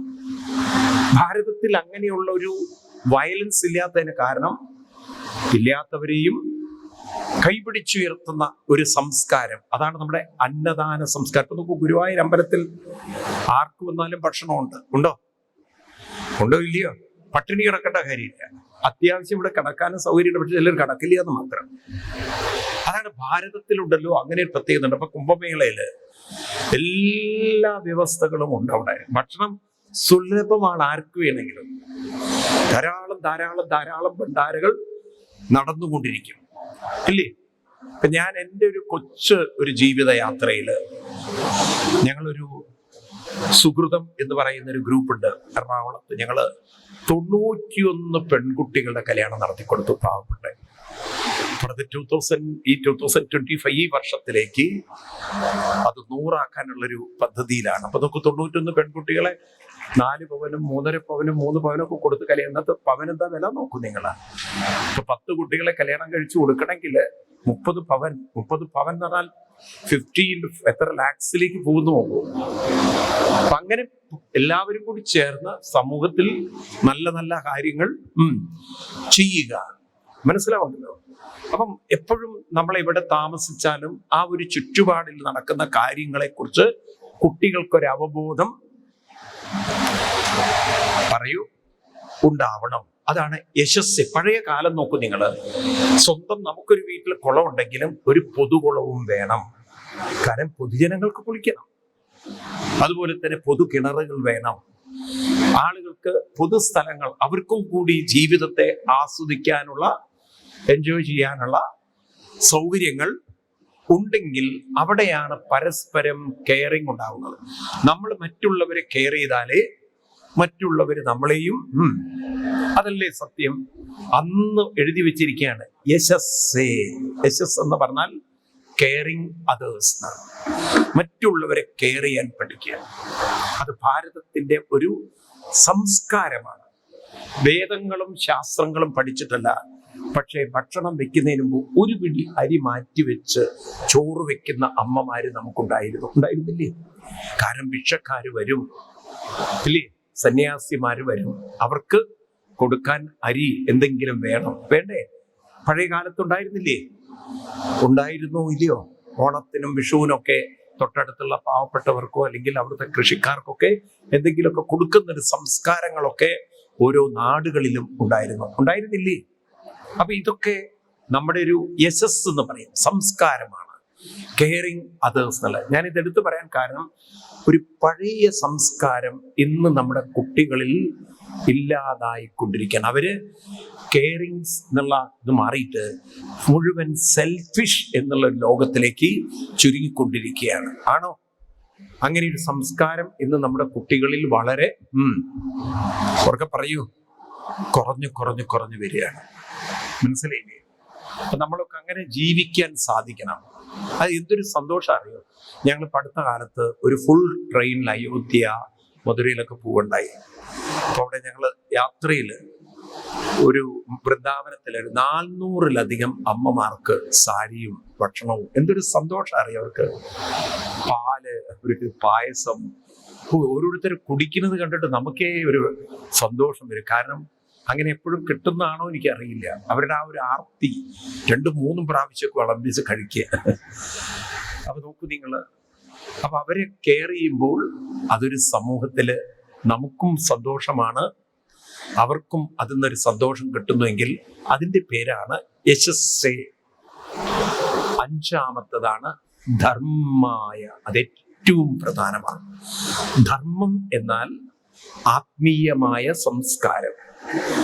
ഭാരതത്തിന്റെ ഏറ്റവും വലിയ ഒരു സമ്പത്താണ് ആത്മീയത. എന്താണ് ആത്മീയത എന്ന് പറയുന്നത്? അടിസ്ഥാനമായി എല്ലാവരും ഒന്നെന്ന് പഠിപ്പിക്കുന്ന അദ്വൈത സംസ്കാരം. ആരും ഇവിടെ സുപ്പീരിയറുമല്ല, ആരും ഇൻഫീരിയറുമല്ല. എല്ലാവരും ഒരേ ആത്മസത്വത്തിന്റെ, ആത്മശക്തിയുടെ വ്യത്യസ്ത സ്ഫുലിംഗങ്ങൾ അല്ലെങ്കിൽ കിരണങ്ങളാണ്. ഒരേ സൂര്യന് 10,000 ലക്ഷോപലക്ഷം കിരണങ്ങളുള്ള പോലെ കോടാനുകോടി, മില്യൺ കോടികൾ അല്ലെങ്കിൽ ട്രില്യൺ കോടികൾ കിരണമുള്ള പോലെ നമ്മൾ ഓരോരുത്തരും ഒരേ ബോധത്തിൽ നിന്നും പരമാത്മാവിൽ നിന്നും വന്നവരാണെന്ന ഒരു അവബോധം, ഇത് ഉറപ്പിക്കുന്ന യജ്ഞങ്ങൾ. ഇതിന്റെ പേരാണ് സപ്താഹങ്ങളും തുടങ്ങിയതൊക്കെ. ധാർമ്മിക ബോധം വരുമ്പോഴാണ് മ്യൂച്വൽ റെസ്പെക്ട് വരിക. എല്ലാവർക്കും പരസ്പരം ഒരു ആദരവ് വരിക. പരസ്പരം ആദരിക്കുന്ന സമൂഹത്തിൽ കൊലയും ചതിയും വഞ്ചനയും ഉണ്ടാവില്ല. അപ്പോഴാണ് സുരക്ഷിതത്വം ഉണ്ടാവുന്നത്. പട്ടാളക്കാരെ കൊണ്ടും പോലീസുകാരെ കൊണ്ടല്ല സുരക്ഷിതത്വം ഉണ്ടാക്കേണ്ടത്, സംസ്കാരം കൊണ്ട് സുരക്ഷിതത്വം ഉണ്ടാവണം.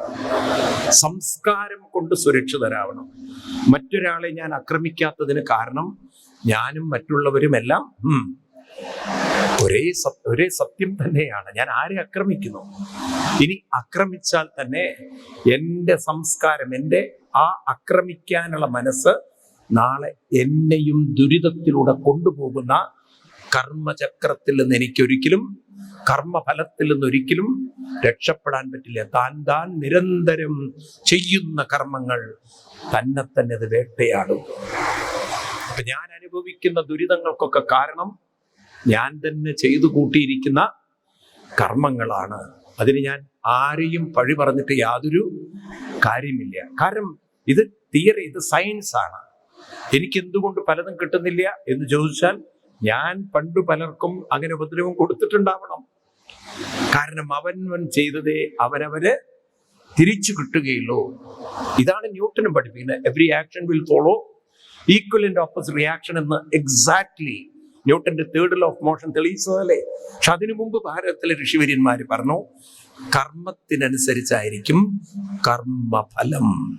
Every action has result, every action has response, every action has result. മറക്കരുത്, എല്ലാറ്റിനും ഒരു കർമ്മമുണ്ടോ, കർമ്മത്തിനൊരു പ്രതികർമ്മമുണ്ട്. കർമ്മമുണ്ടോ, കർമ്മത്തിനൊരു കർമ്മഫലമുണ്ട്. ആ കർമ്മഫലത്തിൽ നിന്നും ആർക്കും മാറാൻ പറ്റില്ല. കാരണം ഇതൊരു കർമ്മ ചക്രമാണ്. ഇറ്റ് ഇസ് എ സർക്കിളാണ്, ഇറ്റ് ഇസ് എ സൈക്കിളാണ്. എവിടെ നിന്ന് കർമ്മം തുടങ്ങിയോ അവിടെ തന്നെ കർമ്മഫലം ചെന്ന് ഞാൻ ഏത് രാജ്യത്തിലേക്ക് രക്ഷപ്പെട്ടാലും എൻ്റെ പിന്നിൽ നിഴല് പോലെ ആ കർമ്മചക്രം വേട്ടയാടും. നിങ്ങൾക്കൊക്കെ ഒരു ഭാര്യയെ രാമൻ അമ്പ് ചെയ്തിട്ടുണ്ടെങ്കിൽ കൃഷ്ണാവതാരത്തിൽ കൃഷ്ണനെ അമ്പ് ചെയ്യാൻ ഒരു വേടനുണ്ടായേ പറ്റുള്ളൂ. അത് അവതാരമൂർത്തികൾക്ക് പോലും അതിൽ നിന്ന് രക്ഷപ്പെടാൻ പറ്റില്ല. അവതാരമൂർത്തികൾക്ക് പോലും അതിലൂടെ ചക്രത്തിലൂടെ തന്നെ കടന്നുപോയേ പറ്റുള്ളൂ. ഒരു അവതാരത്തിൽ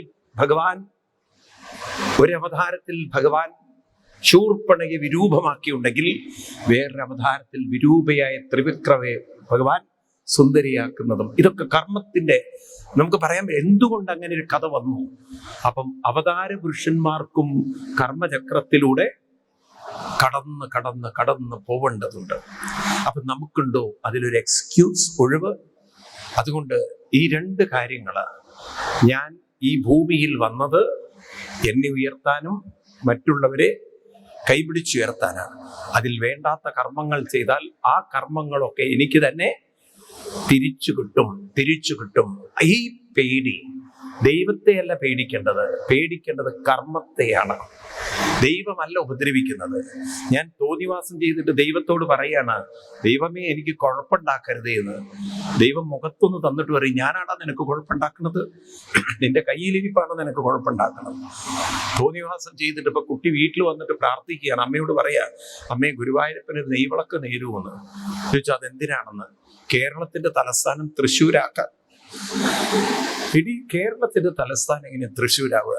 അമ്മ അത് എനിക്കും അറിയാം, അമ്മയ്ക്കും അറിയാം. പക്ഷെ പരീക്ഷാ പേപ്പറിൽ ഞാൻ അത് എഴുതി വെച്ചത് ഇനി ഗുരുവായൂരപ്പൻ മാത്രം വിചാരിച്ചാലേ കേരളത്തിന്റെ തലസ്ഥാനം തൃശ്ശൂരാവുള്ളൂ. അതിന് ഗുരുവായൂരപ്പനെ കൊണ്ട് ശുപാർശ ചെയ്യിക്കാനാണ് ഒരു നെയ്വിളക്ക് കത്തിക്കുന്നത്. ഈ തരത്തിൽ തോന്നിവാസങ്ങൾ ചെയ്തിട്ട് നെയ്വിളക്ക് കത്തിച്ചാലും തുലാഭാരം തൂക്കിയിട്ടൊന്നും, ഒരാൾ തുലാഭാരം തൂക്കാൻ വന്നിട്ട് എന്തോ രോഗത്തിന് വേണ്ടി ഇയാളുടെ അമ്മ അദ്ദേഹത്തിന്റെ ഭാര്യ പ്രാർത്ഥിച്ചതാണ്. ആ തുലാഭാര തട്ടിലിരുത്തി, അന്നകത്തല്ലേ ഇതൊക്കെ. ഈ മനുഷ്യൻ ആകെ പോയ ഒരു 40 കിലോ ഉണ്ടാവും. 40 കിലോ പഞ്ചസാര വെച്ചു. ഈ മനുഷ്യനാണെങ്കിലോ ബ്രഹ്മസത്യം എന്ന് പറഞ്ഞ പോലെ ഒരു അളക്കൂല്ല. നിർഗുണോ നിരാകാരം നിരഞ്ജനോ നിരവ്യോ ഒറ്റ ഇരിപ്പാണ് അവിടെ. അത്ഭുതമായി ഭാര്യ പറഞ്ഞൊരു 10 കിലോ കൂടി വെച്ചോളൂന്ന്. 50 എന്നിട്ടും ഇളക്കില്ല. പാലം കുരുങ്ങിയാലും കുലുക്കല്ലേ മനുഷ്യൻ. 60 70. അപ്പൊ ഈ ഭാര്യ പറയാ, ഗുരുവായൂരപ്പന്റെ ഒരു പരീക്ഷണം നോക്കണം എന്ന്. കാരണം ഇത്രയൊന്നും വെയിറ്റ് ഇല്ലാത്തൊരു മനുഷ്യൻ പൊങ്ങണ്ടേ. പിന്നെ മനസ്സിലായത് ഇതിന്റെ ചങ്ങല ലോക്കായി കിടക്കുക മുകളിൽ എവിടെയോ. ആ അങ്ങനെ അങ്ങോട്ട് ശരിയാക്കിയതും പിന്നെയും മനുഷ്യൻ റോക്കറ്റ് പോകുന്ന പോലെ ഒരു പോക്കാണ്. കാരണം 70-75 കിലോ തൂക്കി വെച്ചിരിക്കുന്നു, ആകെ 40 കിലോ വേണ്ടു ഇയാൾക്ക് എന്ന് പറഞ്ഞ പോലെ നിങ്ങൾ എന്ത് തന്നെ എവിടെയൊക്കെ എന്ത് കർമ്മം അനുഷ്ഠിച്ച് പ്രാർത്ഥന നടത്തിയത് കൊണ്ട് കാര്യമില്ല. വരാൻ ഉള്ളത് വഴി തെങ്ങില്ല. അപ്പൊ വേണ്ടാത്തത് കഴിയുന്നതും ചെയ്യാതിരുന്നാൽ അത്രയും വേണ്ടാത്തത് ഇങ്ങോട്ട് പറയൂ വരില്ല. നിങ്ങളുണ്ടല്ലോ, അഴുകിയ ഭക്ഷണം കഴിച്ചിട്ട് വയറുവേദന വന്നിട്ട് നിങ്ങൾ ധന്വന്തരി മന്ത്രം ചൊല്ലിയോണ്ട് കാര്യമുണ്ടെന്ന് പറഞ്ഞു തരും എനിക്ക്. ഒരാൾ എന്തോ വേണ്ടാത്ത ഭക്ഷണം എടുത്ത് കഴിച്ചു, വയറുവേദന സഹിക്കാൻ വയ്യാതെ ഡോക്ടറെ അടുത്ത് പോയി. ഡോക്ടർ ചെന്ന് പറ്റി, ഞാൻ എന്തോ ഫ്രിഡ്ജിൽ ഭാര്യ വെച്ചെടുത്ത് കഴിച്ചു പോയി സാറെന്ന്. ഉടനെ ഇദ്ദേഹം റെഫർ ചെയ്തു നേരെ ENT ഡോക്ടറെ അടുത്തേക്ക്. പറഞ്ഞു, എനിക്ക് വയറിനാണ് സാർ പ്രശ്നം, എനിക്ക് കണ്ണിനും കാതിനല്ല. അല്ല, നിങ്ങൾക്ക് കണ്ണിനാണ് ചികിത്സ വേണ്ടത് ആദ്യം. കാരണം കാഴ്ച ഉണ്ടായിരുന്നെങ്കിൽ ഈ പൊട്ട സാധനം എടുത്ത് കഴിക്കില്ലായിരുന്നു. വയറിനല്ല നിങ്ങൾക്ക് ചികിത്സ വേണ്ട എന്ന് പറഞ്ഞ പോലെ ഇവിടെ അവനവന്റെ കർമ്മങ്ങൾ ശരിയല്ലെങ്കിൽ കർമ്മഫലങ്ങളും പറയൂ. അപ്പൊ കർമ്മവും ശരിയാവണം, ധർമ്മവും ശരിയാവണം. എന്താണ്? 3 വാക്കുകളാണ് ഹിന്ദുക്കളുടെ അടിസ്ഥാന വാക്കുകൾ: കർമ്മം, ധർമ്മം, ബ്രഹ്മം. ഇത് 3ഉം മനസ്സിലാക്കി ജീവിക്കണം. അപ്പൊ ഇങ്ങനെ 5 കാര്യങ്ങൾക്ക് വേണ്ടി പണം ചെലവഴിക്കണം. ഇതിനൊക്കെയാണ് 1 കാമായ, 2 സ്വജനായ, 3 അർത്ഥായ, 4 സമൂഹത്തിന് യശസ്സിന് വേണ്ടി, 5-മത്തത് ധർമ്മ അനുഷ്ഠാനത്തിന്, ധർമ്മപ്രചരണത്തിന് വേണ്ടി. ഇപ്പൊ നമ്മൾ ഈ സപ്താഹങ്ങളൊക്കെ നടത്തുന്ന എന്തിനു വേണ്ടിയിട്ടാണ്? ധർമ്മത്തെ നിലനിർത്താൻ വേണ്ടിയിട്ടാണ്. ഇപ്പൊ സമൂഹത്തിൽ ധർമ്മ പ്രതിഷ്ഠ നടക്കുമ്പോഴാണ് സമൂഹത്തിലുള്ള ആക്രമണ ചിന്തകൾ കുറഞ്ഞ് നല്ലൊരു സമൂഹം വാർത്തെടുക്കുക, അല്ലേ? ഭാരതത്തിന്റെ ഒരു പ്രത്യേകത നോക്കൂ, നമുക്ക് കൊതി വരും. കാശ്മീർ മുതൽ കന്യാകുമാരി വരെ ഹിന്ദു സംസ്കാരം നിറഞ്ഞു നിൽക്കുന്ന ഒരു രാജ്യമാണ് ഏത്? ഭാരതം. നിങ്ങൾ നോക്കൂ, ഈവൻ നിങ്ങൾ റഷ്യയിൽ പോയാലും ചൈനയിൽ പോയാലും ഒരു രാജ്യത്തിലും ഇത്ര ഒരു ഐക്യമുള്ളൊരു സംസ്കാരമുള്ളൊരു നാട് ലോകത്തിൽ ഇല്ല. കാശ്മീരികളുടെ ഭാഷയും വസ്ത്രം വ്യത്യാസമാണ്, ഓരോ സംസ്ഥാനത്തിൻ്റെയും ഭാഷയും എല്ലാം വ്യത്യാസമാണ്. പക്ഷെ ഹിന്ദു ഒരിക്കലും ഹിന്ദുവിന്റെ അമ്പലത്തിൽ ബോംബിട്ട ചരിത്രമില്ല. ഉണ്ടോ? ഹിന്ദു സംസ്കാരങ്ങൾ, ആചാരങ്ങൾ, ആഘോഷങ്ങളൊക്കെ വ്യത്യസ്തമാണ്.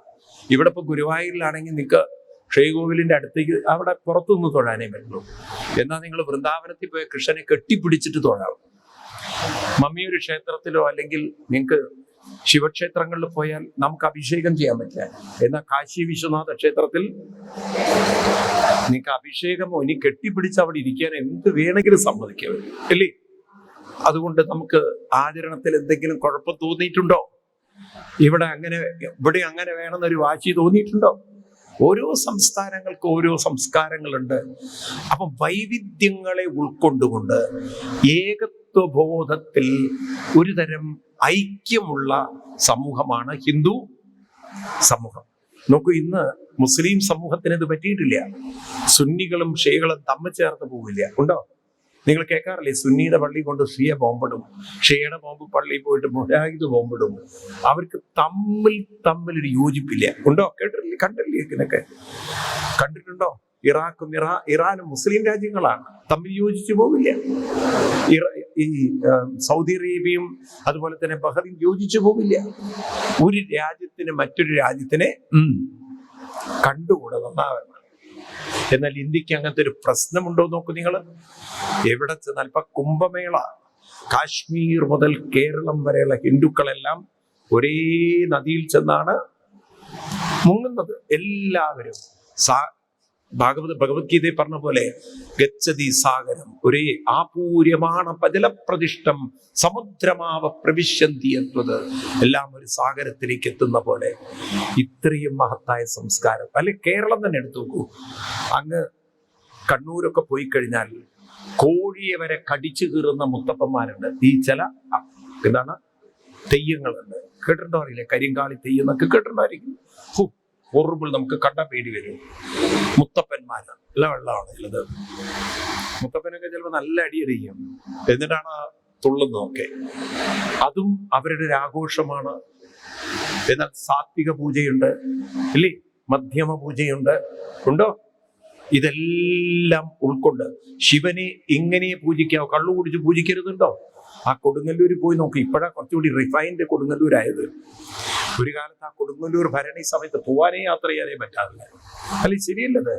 മോശമായിട്ടുള്ള ചീത്ത വാക്കുകള്, ഏറ്റവും വൃത്തികെട്ട വാക്കുകള് ഇല്ലേ? കേട്ടില്ലേ? നിങ്ങളൊക്കെ കേട്ടില്ലേ? അതൊന്നും പറയുന്നതിൽ ഒരു വിഷമവുമില്ല ആൾക്കാർക്ക്.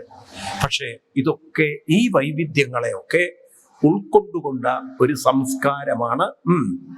അതായത് ആർക്കും അവരുടെ ഇഷ്ടപ്രകാരം ആരാധിക്കാനുള്ളൊരു, പറയൂ, സ്വാതന്ത്ര്യവും ഒക്കെ കൊടുത്ത ഒരു സംസ്കാരം. ഇങ്ങനെയൊരു സംസ്കാരം ലോകത്തിൽ എവിടെയുള്ളൂ? ഭാരതത്തിലേയുള്ളൂ. ക്രിസ്ത്യൻസിന് ഇത് കിട്ടിയിട്ടില്ല. ഇപ്പൊ അവർ തമ്മിൽ തല്ലിക്കൊണ്ടിരിക്കുകയാണ്. മുന്നോട്ട് തിരിക്കണോ പിന്നോട്ട് തിരിക്കണോ? മനസ്സിലായില്ലേ? ഒരു വിഭാഗത്തിന് വേറൊരു വിഭാഗത്തെ കാണുന്നില്ല. ഈ കൊച്ചു കേരളത്തിൽ തന്നെ തമ്മിൽ അടിക്കുന്നത് കണ്ടിട്ടില്ലേ? ഉണ്ടോ ഇല്ലയോ? ഇതാണ്. എന്നാൽ നമുക്ക് എന്തൊക്കെ തരം ആചാരങ്ങളും അനുഷ്ഠാനങ്ങളും, അത്ഭുതമല്ലേ? അല്ലേ? ആണോ? അതുകൊണ്ട് ഭാരതത്തിന്റെ ആ മഹത്വം, അതൊക്കെ നമുക്കൊന്ന് ശരിക്കും, കുട്ടികൾ ഇതിനെക്കുറിച്ചൊക്കെയാണ് എഴുതേണ്ടത്. എൻ്റെ ഭാരതം, അത് ആ വൈവിധ്യങ്ങളെ കാണാനും ഇതൊക്കെ ലോകത്തിൽ പ്രചരിക്കും. കാരണം എന്താ അറിയോ? ഈ നെഗറ്റീവാണ് കൂടുതൽ പ്രൊജക്ട് ചെയ്ത് ആണോ അല്ലയോ? എല്ലാം നെഗറ്റീവ്. അത് കേരളം അതിന്റെ നമ്പർ 1 ആണ്. അതിൽ കുറെയൊക്കെ ഗവൺമെന്റ് സ്പോൺസേർഡുമാണ്. ഞാൻ തെറ്റു പറയില്ല. അതിൽ കുറച്ചൊരു കാര്യങ്ങളുണ്ട് അതിന്. അത് നമ്മൾ വേണം ഓവർടേക്ക് ചെയ്യാൻ. വേണോ വേണ്ടയോ? പറയൂ നിങ്ങൾ. കുറച്ച് ഗവൺമെന്റിന്റെ ഭാഗത്തുനിന്നും ആ കാര്യത്തിൽ ഒരു ചെറിയൊരു ഫ്രീഡം കൊടുക്കുന്നത് കൊണ്ടാണ് ഇതിനെ മാത്രം പരിഹസിക്കുന്നത്. എനിക്ക് വളരെ വിഷമം തോന്നുന്നു. ഞാൻ നിങ്ങളോട് പറയേണ്ട കാര്യമില്ല, എന്നാലും പറയണം. ഞാനിപ്പോൾ കഴിഞ്ഞ ദിവസം മാവേലിക്കര കുത്തിയോട്ടം നടക്കുന്ന ക്ഷേത്രത്തിൽ എനിക്ക് സപ്താഹം ഉണ്ടായിരുന്നു. ഈ കുത്തിയോട്ടത്തിന്റെ നിങ്ങൾക്ക് അറിയില്ലേ? മേ ബി അതുപോലെ ആറ്റുകാൽ ക്ഷേത്രമൊക്കെ അറിയാലോ നിങ്ങൾക്ക്. ആറ്റുകാലിലൊക്കെ ക്ഷേത്രത്തിൽ ഒരു ചടങ്ങുണ്ട്. കുട്ടികളുടെ ശരീരത്തിലൂടെ ഒരു നൂലോടിക്കുന്നൊരു സംഭവമുണ്ട്. സൂചി കുത്തുന്നൊരു സമ്പ്രദായമുണ്ട്. ആരെങ്കിലും കേട്ടിട്ടുണ്ടോ? അറിയില്ല. അതിന് പ്രത്യേക പേരുമുണ്ട്. ശരീരത്തില് നൂല് കുത്തി എടുക്കുന്നൊരു സമ്പ്രദായം. ഇതൊരു നരബലിക്ക് തുല്യമാണെന്ന് പറഞ്ഞ ഭയങ്കര ഒരു പ്രചാരമുണ്ടായിരുന്നു. ഇതൊരു നരബലിക്ക് തുല്യമായിട്ടുള്ള ഒരു ചടങ്ങാണെന്ന്. പക്ഷെ ഇതിന് അങ്ങനെയുള്ളൊരു ഇതില്ല. അതൊരു സൂചി, ചെറിയ കുട്ടിക്ക് വേദനയുണ്ടാവില്ല, രക്തം പോലും പൊടിയില്ല. അത്ര ഒരു പ്രതിഷ്ഠയുള്ള കുട്ടികളാണ്. അതൊരു ചടങ്ങിന്റെ ഒരു ഭാഗമാണ്. മനസ്സിലായില്ലേ? ഒരുപക്ഷെ അവരിലെ ഒരു സൈക്കിക് ഈ അനുഷ്ഠാനം കൊണ്ട് ഒരു ഭയമോ മറ്റോ ഉള്ളിൽ നിന്ന് അതിൽ നിന്ന് പോയി കിട്ടും. കാരണം ഈ കുട്ടികളാണ് പിൽക്കാലത്ത് ഈ കുത്തിയോട്ടത്തിലേക്ക് സജീവമായി വരുന്നതും. അവർക്ക് അവരുടെ ജീവിതത്തിൽ ഉണ്ടാകുന്ന കുറെ അനുഭവങ്ങൾ, ബ്ലെസ്സിങ്സ്, തീർച്ചയായിട്ടും അവരത് ഉൾക്കൊണ്ടുകൊണ്ടാവുമല്ലോ വരുന്നത്. അല്ലെങ്കിൽ അവരിതിനെ എതിർക്കണമല്ലോ. എന്നാൽ നമ്മുടെ ഹിന്ദു സംസ്കൃതിയിൽ ഇങ്ങനെ നടക്കുന്നത് അതൊരു നരബലി. നിങ്ങൾ നോക്കൂ, മുസ്ലിങ്ങളുടെ സുന്നത്ത് എന്നൊരു ചടങ്ങുണ്ട്. കൊച്ചുകുട്ടികൾക്ക് നടത്തുന്നതാണ് സുന്നത്ത് കർമ്മം. ഇതിനെക്കുറിച്ച് പറയാൻ ഏതെങ്കിലും ഒരു രാഷ്ട്രീയക്കാരൻ നട്ടലിന്റെ ലേശമുണ്ടോ? ഒരു ലേശമുണ്ടോ? അതവർക്ക് കാണാനും പറ്റില്ല. അപ്പൊ ഇവരുടെയൊക്കെ ജോലി ഹിന്ദു മതത്തെ മാത്രം ടാർഗറ്റ് ചെയ്യുമ്പോൾ അത് നമ്മൾ ഒരാൾക്കും എതിരല്ല, നമ്മളൊരു രാഷ്ട്രീയത്തിനും എതിരല്ല. പക്ഷെ നമ്മുടെ സംസ്കൃതിക്ക് അതിന്റെ പോസിറ്റീവ് ഗുണങ്ങളുണ്ടെങ്കിൽ അത് ലോകത്തിന്റെ മുന്നിൽ അവതരിപ്പിക്കേണ്ടത് നമ്മുടെ കടമയാണ്, അല്ലെ? കാരണം വളർന്നു വരുന്ന കുട്ടിക്ക് ഈ ഹിന്ദു മതത്തിന്റെ മഹിമ വേണ്ട പോലെ മനസ്സിലാക്കണം. ഇതിനൊക്കെയാണ് നമ്മൾ ധർമ്മപ്രചരണം നടത്തുന്നത്. അപ്പൊ നമുക്ക് ഇത്തരം സപ്താഹങ്ങള്, അതുപോലുള്ള ആഘോഷങ്ങള്, ഇതൊക്കെ നമ്മുടെ കുട്ടികളിലേക്ക് പരിവർത്തനങ്ങൾ ഉണ്ടാക്കണം. ആഘോഷങ്ങൾ എന്ന് പറയുന്നത് കേവലം നമുക്ക് ഈ വെടിക്കെട്ടുകൾ മാത്രമാവരുത്. ഇങ്ങനെയുള്ള ധർമ്മ പ്രചരണങ്ങളും നമ്മുടെ സംസ്കൃതിയുടെ മഹത്വം കുട്ടികളിലേക്ക് എത്തിക്കാൻ എനിക്ക് നമ്മളൊക്കെ പറയാനുള്ളത്, ക്രമേണ നമ്മുടെ ഉത്സവങ്ങളില് നാമജപത്തിന്റെ വലിയൊരു ആഘോഷവും കൂടി വരണം. ആ ന്യൂനത നമുക്ക് പരിഹരിച്ചെടുക്കണം. അതിനൊക്കെ എന്ത് സമ്പത്ത് ചെലവാകുമോ ആ സമ്പത്ത് എല്ലാവരും കൂടി ചേർന്ന് കണ്ടെത്തി ചെലവഴിക്കാൻ നമുക്ക് സാധിക്കണം. വേണോ വേണ്ടയോ? വേണോ വേണ്ടയോ? ഇതിനെക്കുറിച്ചൊക്കെ ഒരു തിരിച്ചറിവ് നമുക്ക് ഉണ്ടാവണം. ടുഗദറായിട്ട് നിൽക്കട്ടെ. അപ്പൊ ഈ 5 കാര്യങ്ങൾ ഏതൊക്കെയാണ്? കാമായ, സ്വജനായ, അർത്ഥായ, പിന്നെന്താ പറഞ്ഞത്? യശസ്സേ, അഞ്ചാമത്തത് എന്താ പറഞ്ഞത്? ധർമായ. ഇത്തരം കാര്യങ്ങൾക്ക് വേണ്ടി ഒരു സമ്പത്ത് ചെലവഴിക്കുമ്പോഴാണ് ഒരു വ്യക്തി നന്നാവുന്നത്, കുടുംബം ഐക്യത്തിൽ നിൽക്കുന്നത്, ഒരു സമൂഹം ഐക്യത്തിൽ നിൽക്കുന്നത്, ഒരു രാജ്യം സുരക്ഷിതമായിരിക്കുന്നത്. സംസ്കാര സമ്പന്നമായ രാജ്യത്തിലെ ഈവൻ നമുക്ക് കച്ചവടം പോലും, കൃഷിയും കച്ചവടവും എല്ലാം നിലനിൽക്കുള്ളൂ. സംസ്കാര സമ്പന്നമായ രാജ്യത്തിലെ മനുഷ്യന് ഭൗതികവും ആത്മീയവുമായ പുരോഗതി ഉണ്ടാവും. സുരക്ഷിതത്വമില്ലാത്ത രാജ്യത്തിൽ എന്ത് പുരോഗതി ഉണ്ടാവും? എന്നും കലാപങ്ങളും അക്രമങ്ങളും, അല്ലേ? അപ്പൊ കലാപങ്ങൾ വരുന്നതിന് കാരണം മനുഷ്യ മനസ്സ് ശരിയല്ല എന്നർത്ഥം. അപ്പൊ ഈ ധർമ്മ സംസ്കാരം കൊണ്ട് അവരിൽ നല്ലൊരു സംസ്കാരം ഉണ്ടെങ്കിൽ അവിടെ കലാപം അല്ല ഉണ്ടാവുക, കലഹങ്ങളല്ല ഉണ്ടാവുക. അവിടെ മറിച്ച് എല്ലാവരുടെ ഉള്ളിലും കലകൾ ഉണ്ടാവും. കലാപത്തിന് പകരം മനസ്സിൽ കലകൾ നിറയുമ്പോൾ ആ കലകൾ എല്ലാവർക്കും നല്ലൊരു സന്തോഷവും ഉത്സവവും നൽകും. ഭാരതം കലാപത്തിന്റെ മണ്ണല്ല, കലഹത്തിന്റെ മണ്ണല്ല. ഭാരതം കലകളുടെ മണ്ണാണ്. അതാണ് നമ്മുടെ സംസ്കൃതിയുടെ മഹത്വം. ആണോ അല്ലയോ? ഇപ്രകാരമൊക്കെ നമുക്ക് നമ്മുടെ സംസ്കൃതിയെ ഉണർത്തണം. കൂടുതൽ നിൽക്കട്ടെ. അത് കഴിഞ്ഞിട്ട് മഹാബലി പറഞ്ഞു, അത് എന്തങ്ങ് പറഞ്ഞാലും ഞാൻ കൊടുക്കുമെന്നൊരു വാക്ക് പറഞ്ഞിട്ടുണ്ടെങ്കിൽ ഞാൻ കൊടുത്തിരിക്കും. എന്ത് കൊടുക്കും? ദാനം കൊടുക്കും.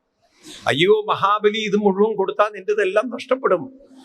അപ്പൊ മഹാബലി പറഞ്ഞു, എന്തെനിക്ക് നഷ്ടപ്പെട്ടാലും വാക്കു മാറ്റാൻ ഞാൻ തയ്യാറില്ല. മഹാബലി വളരെ സ്ട്രോങ് ആയിരുന്നു അദ്ദേഹത്തിന്റെ വാക്കൽ. ചിലപ്പോൾ നമുക്കതിൽ പിടിച്ചു നിൽക്കാൻ പറ്റില്ല. നിങ്ങളുടെ പറമ്പിന് വില പറഞ്ഞു, വേറൊരാൾ കുറച്ച് കൂടുതൽ പറഞ്ഞാൽ നിങ്ങൾ ആദ്യത്തെ ആളോട് എന്താ പറയാ? ഞാൻ നോക്കിയിട്ട് പറയാന്ന്. ഇവിടെ മഹാബലി ഉറപ്പിച്ചു, ഞാൻ തരും എന്ന് പറഞ്ഞാൽ തന്നിരിക്കും. അങ്ങനെ ഉറപ്പ് പറഞ്ഞു. ഇത് കേട്ടപ്പോ ശുക്രാചാര്യ ശപിച്ചു, ഇത്ര ധാർഷ്ട്യം പാടില്ല മഹാബലി, ഞാൻ പറഞ്ഞത് അനുസരിക്കണ്ടേ? മഹാബലി പറഞ്ഞു, അങ്ങ് എന്നോട് എന്ത് പറഞ്ഞാലും ഞാൻ ആ കുട്ടിക്ക് കൊടുക്കാം എന്ന് പറഞ്ഞത് കൊടുത്തിരിക്കും. ഇത് കേട്ടപ്പോൾ ശുക്രാചാര്യ മഹാബലിയെ ശപിച്ചു എന്നാണ് കഥ. നിന്റെ എല്ലാ ഐശ്വര്യങ്ങളും നിനക്ക് നഷ്ടപ്പെടട്ടെ. മഹാബലി പറഞ്ഞു, അത്രയല്ലേ ഉള്ളൂ, കുഴപ്പമില്ല എന്ന് കൂളായിട്ട് എടുത്തിരുന്നത്. അത് കഴിഞ്ഞ് മഹാബലിയോട് വാമനമൂർത്തി, ആ മഹാബലി എനിക്ക് പോവാറായി, വേഗം വേഗം വേഗം, എവിടെ 3 അടി മണ്ണിന്റെ കാര്യം. അപ്പോഴേക്കും മഹാബലി ഭാര്യ വിളിച്ചു, വിന്ധ്യാവലി. അവര് വന്നു, കയ്യിൽ തീർത്ഥമൊക്കെ എടുത്ത് പൂവും വെള്ളവും ഒക്കെ മഹാബലി ഭാര്യയും കൂടി ചേർന്ന് വാമനമൂർത്തിയുടെ കയ്യിൽ കൊടുത്ത്, അന്നത്തെ കാലത്തൊക്കെ ഈ പൂവും വെള്ളവും അരിയൊക്കെ കൊടുത്താൽ ഒരു കരാറ് ഉറപ്പിക്കുന്ന പോലെയാണ്. പിന്നെയാണ് അത് വെറ്റിലയും അടക്കിയും ദക്ഷിണയ്ക്കായി മാറിയത്.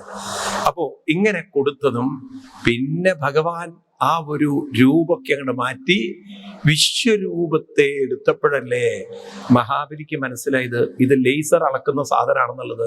ഇപ്പൊ ലേസർ കൊണ്ട് അളക്കാൻ പറ്റും, ഡിം ഒരൊറ്റ പോകും ലേസർ എന്ന് പറഞ്ഞ പോലെ ഭഗവാന്റെ അളവൊക്കെ മാറി. ഒരടി കൊണ്ട് സർവ്വരാജ്യങ്ങളും, ഒരടി കൊണ്ട് സർവ്വ ഐശ്വര്യങ്ങളും ദിക്കുകളൊക്കെ തീർന്നു. 3ാമത്തെ അടി വെക്കാൻ സ്ഥലമില്ല. അപ്പോഴേക്കും വരുണപാശം കൊണ്ട് ഭഗവാൻ കെട്ടിയിട്ടു. മഹാബലിയെ ഭഗവാൻ കെട്ടിയിടുന്നത് കണ്ടപ്പോഴേക്കും അസുരന്മാർ ഓടി വന്നു. ഭഗവാൻ അവരൊക്കെ തടുത്തിട്ട് പറഞ്ഞു, അരുത് അരുത് അരുത് അരുത്, ഇപ്പൊ സമയം നമുക്ക് നല്ലതല്ല, എല്ലാവരും അവിടെ നിന്നോളൂ, ഒരു കാലം വരുമ്പോ നോക്കാം. അത് കഴിഞ്ഞ് ഭഗവാൻ പറഞ്ഞു, വലിയ ന്യായമൊന്നും പറയണ്ട, എനിക്ക് 3ാമത്തെ അടി താന്ന്. അങ്ങനെ 3ാമത്തെ അടി എവിടെ വെക്കണം? മഹാബലി ഭഗവാന്റെ മുന്നിൽ കൈകൂപ്പിക്കൊണ്ട് പറഞ്ഞു, 3ാമത്തെ അടി കുരു ശീർഷ്ണിമേ നിജം. ഒട്ടും മാനസികമായി തളരാതെ, പതറാതെ, അസ്വസ്ഥനാവാതെ, ധീരനായി ഭഗവാന്റെ മുന്നിൽ പറയണം. ഇതെല്ലാവർക്കും പറ്റുന്ന കാര്യമല്ല. എല്ലാം പോയാൽ തന്നെ ആകെ നെഞ്ചരിച്ചിലും ചിലപ്പോൾ ഹാർട്ട് അറ്റാക്ക് ഒക്കെ ഉണ്ടാവും. ചിലർക്ക് അതോടുകൂടി തീർന്നു. 3ാമത്തെ അടി വെക്കേണ്ടി വരില്ല, അവരെ അടിയിൽ മണ്ണിന്റെ അടിയിൽ പോയിട്ടുണ്ടാവും, അല്ലേ? താങ്ങാനുള്ളൊരു കഴിവുണ്ടാവില്ല. ഇവിടെ മഹാബലിക്ക് എല്ലാം നഷ്ടം പറ്റിയിട്ടും മാനസികമായി തളർന്നില്ല. അതുകൊണ്ടല്ലേ ധൈര്യത്തോടു കൂടി പറഞ്ഞത്, 3ാമത്തെ അടി എന്റെ തലയിൽ വെച്ചോളൂ. ഇതാണ് നമ്മളെ കേരളത്തിലെ അപകടത്തിലാക്കിയത്. ഇനിയാണ് നമ്മൾ ആകെ അബദ്ധം പറയാൻ തുടങ്ങുന്നത്. മൂന്നാമത്തടി തൻ്റെ തലയിൽ കാല് വെച്ചെടുത്തോളൂ പറഞ്ഞപ്പോൾ ഭഗവാൻ മൂന്നാമത്തടി തലയിൽ കാല് വെച്ചു. പിന്നെ എന്താ ഉണ്ടായത്? ഇതാണ് ഇനി വൃത്തിയാക്കി മനസ്സിലാക്കേണ്ടത്. ഭഗവാൻ എന്താ ചെയ്തത്? എന്തൊക്കെ നിങ്ങൾ പിച്ചുമ്പയും പറയുന്നുണ്ട്. എന്ത് ചെയ്തു? മഹാബലി എന്ത് ചെയ്തു? ചിലര് പാതാളം എന്ന് പറയുന്നുണ്ട്. പാതാളം എന്ന് എത്ര പേര് പറയുന്നുണ്ട്? മഹാബലിയെ പാതാളത്തിലേക്കാണോ അയച്ചത്? ആണോ? അല്ല. ഈ കഥ അങ്ങനെ പ്രചരിപ്പിക്കപ്പെട്ടു. നോക്കൂ, ഇത് അല്പം നമ്മൾ ചിന്തിക്കണം. ഈ 2025 മാതൃഭൂമി ഉത്സവോത്സവം ഉണ്ടായിരുന്നു ട്രിവാൻഡ്രത്ത്. അതിലും ഒരു എഴുത്തുകാരൻ ഈ വൃത്തികേട് പറഞ്ഞിരിക്കുകയാണ്. എന്തൊരു വൃത്തികേടാണ്! അവൻ എഴുത്തുകാരനാണത്രേ. യൂസ്ലെസ്. എവിടുന്നാ അവൻ പുസ്തകം എഴുതാൻ പഠിച്ച എനിക്കറിയില്ല.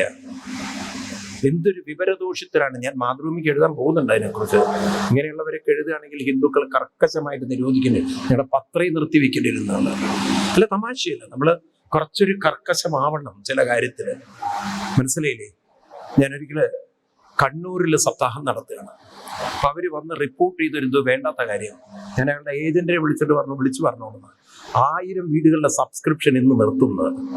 അപ്പോഴേക്കും അതിന്റെ ആ മാനേജർ ഈ മാനേജറൊക്കെ വരണോ, മാപ്പ് പറയണോ, അവരുടെ സബ്സ്ക്രിപ്ഷൻ പോവുകയാണ്. മനസ്സിലാവുണ്ട് നിങ്ങൾക്ക്? ഇത് ഇത്രയൊരു അഹങ്കാരം നമ്മുടെ ഹിന്ദുക്കൾ തന്നെ ആ ഒരു ധാർഷ്ട്യത്തിൽ വൃത്തികേടുകൾ പ്രചരിപ്പിക്കാൻ ഇത് അനുവദിക്കരുത്. 22ാമത്തെ എടുക്കുക. അതാണ് ഇതിന്റെ ആധികാരികത. ഇത് നിങ്ങളുടെ തലയിൽ നിങ്ങൾ കുറിച്ച് വെക്കണം. ഞാൻ പറയുന്നതൊന്നും ബ്ലൈൻഡിൽ എടുക്കണ്ട. ഭാഗവതം എന്താണോ പറയുന്നത് അതിനെ പ്രചരിപ്പിക്കണം നമ്മൾ. 22ാം അധ്യായത്തില് 24 തുടങ്ങിയുള്ള ചെറിയ ശ്ലോകങ്ങൾ ചിലത് അവിടെ ഭഗവാൻ വേദവ്യാസ മഹർഷി എഴുതി വെച്ചിരിക്കുന്ന നോക്കുക.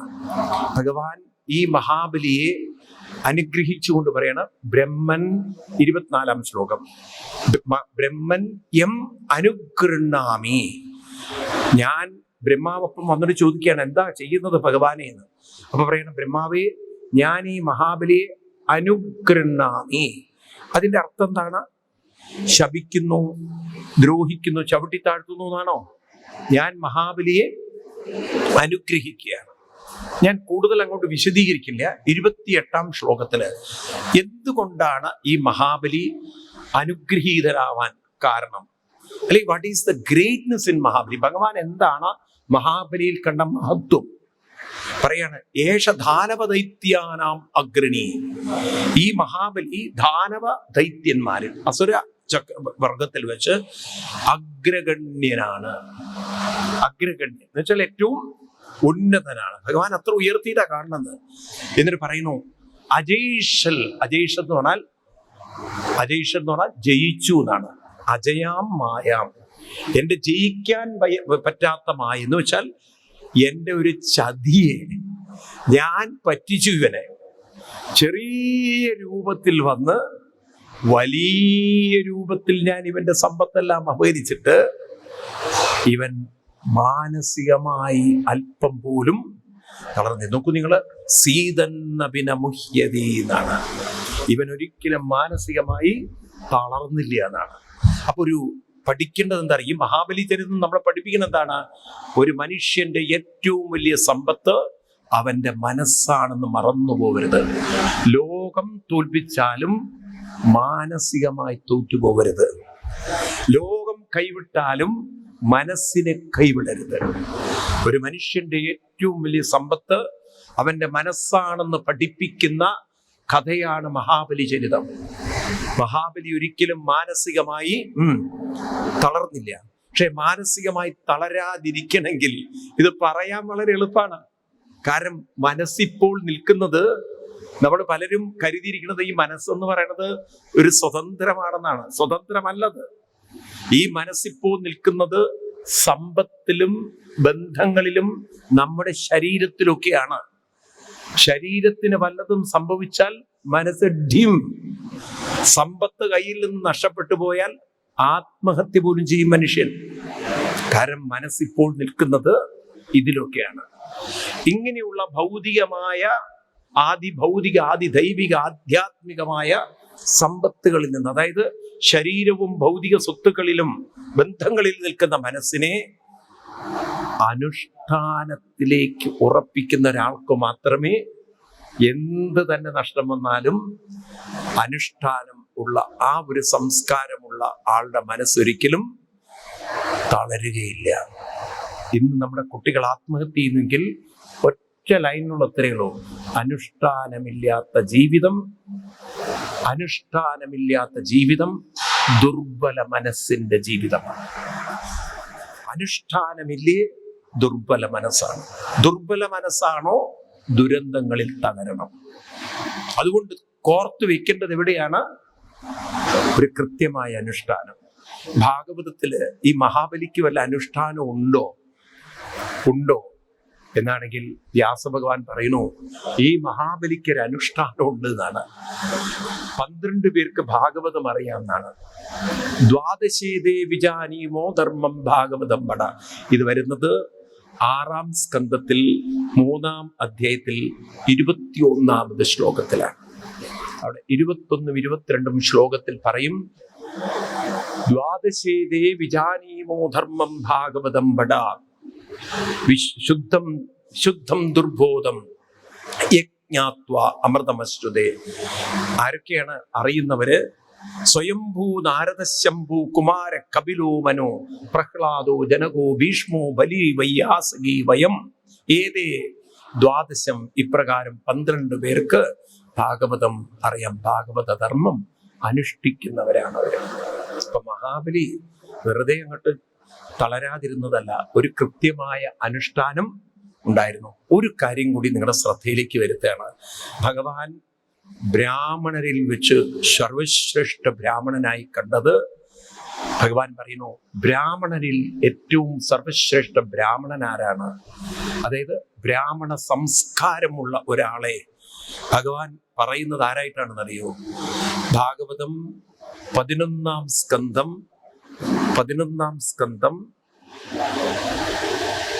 16-ാമത് അധ്യായം 35-ാം ശ്ലോകമാണ് തോന്നുന്നു.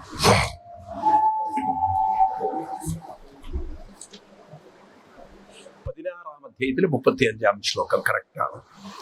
16-ൽ 35. അവിടെ ബ്രഹ്മണ്യാനാം ബലിരഹം എന്നൊരു വാക്കുണ്ട്. ബ്രഹ്മണ്യാനാം, അതായത് ബ്രാഹ്മണരിൽ, ബ്രഹ്മത്വം ഉള്ളവരിൽ. ബ്രഹ്മണ്യാനാം ബലി അഹം, ഞാൻ മഹാബലിയാവുന്നതാണ്. അസുരനായി ജനിച്ച മഹാബലിയെ ഭഗവാൻ ഉദ്ധവരോട് പറയാണ്, ഞാൻ കാണുന്നത് ആരായിട്ടാണ്? ബ്രാഹ്മണ ശ്രേഷ്ഠനാണ്. അപ്പൊ ജന്മം കൊണ്ടല്ലല്ലോ മഹാബലി ബ്രാഹ്മണനായത്, ആ മഹാബലിയുടെ അനുഷ്ഠാനത്തിന്റെ ശക്തി കൊണ്ടാണ്. മനസ്സിലാവുണ്ടല്ലോ? തളരുന്ന മനസ്സുകളെ അല്ല ഭഗവാൻ ആദരിക്കുന്നത്. ആരെയാണ് തളരാത്ത? വീണ്ടും നമുക്ക് 8-ാം സ്കന്ധത്തിൽ 22-ാം അധ്യായത്തില് 33-ാം ശ്ലോകത്തിലേക്ക് പോവാം. ഭഗവാൻ മഹാബലിയെ അനുഗ്രഹിക്കുകയാണ്. ഇന്ദ്രസേന മഹാരാജ യാഹിബോ ഭദ്രമസ്തുതേ സുതലം സ്വർഗ്ഗവിപ്രാപ്ത്യം ജ്ഞാതിവിപരിവാരിത. ഭഗവാൻ അഭിസംബോധന ചെയ്യുന്നത് ഇന്ദ്രസേന മഹാരാജാണ്. ഭഗവാൻ ചവിട്ടിത്താഴ്ത്തുന്ന ആളെ അങ്ങനെ വിളിക്കുവോ? അനുഗ്രഹിക്കുന്നത് കൊണ്ടാണ് അതിനെ വിളിക്കുന്നത്. ഇന്ദ്രസേന മഹാരാജ. കണ്ടു നിങ്ങൾ ശ്ലോകം? കണ്ടു നിങ്ങൾ? 8-ാം സ്കന്ധം 22-ാം അധ്യായം 33-ാം ശ്ലോകമാണ്. ഇന്ദ്രസേന മഹാരാജ യാഹിബോ ഭദ്രമസ്തുതേ. അങ്ങക്കെല്ലാ ഭദ്രവും ഞാൻ അനുഗ്രഹിക്കുന്നു. ഇത് അനുഗ്രഹമാണോ ശാപമാണോ? പറയൂ.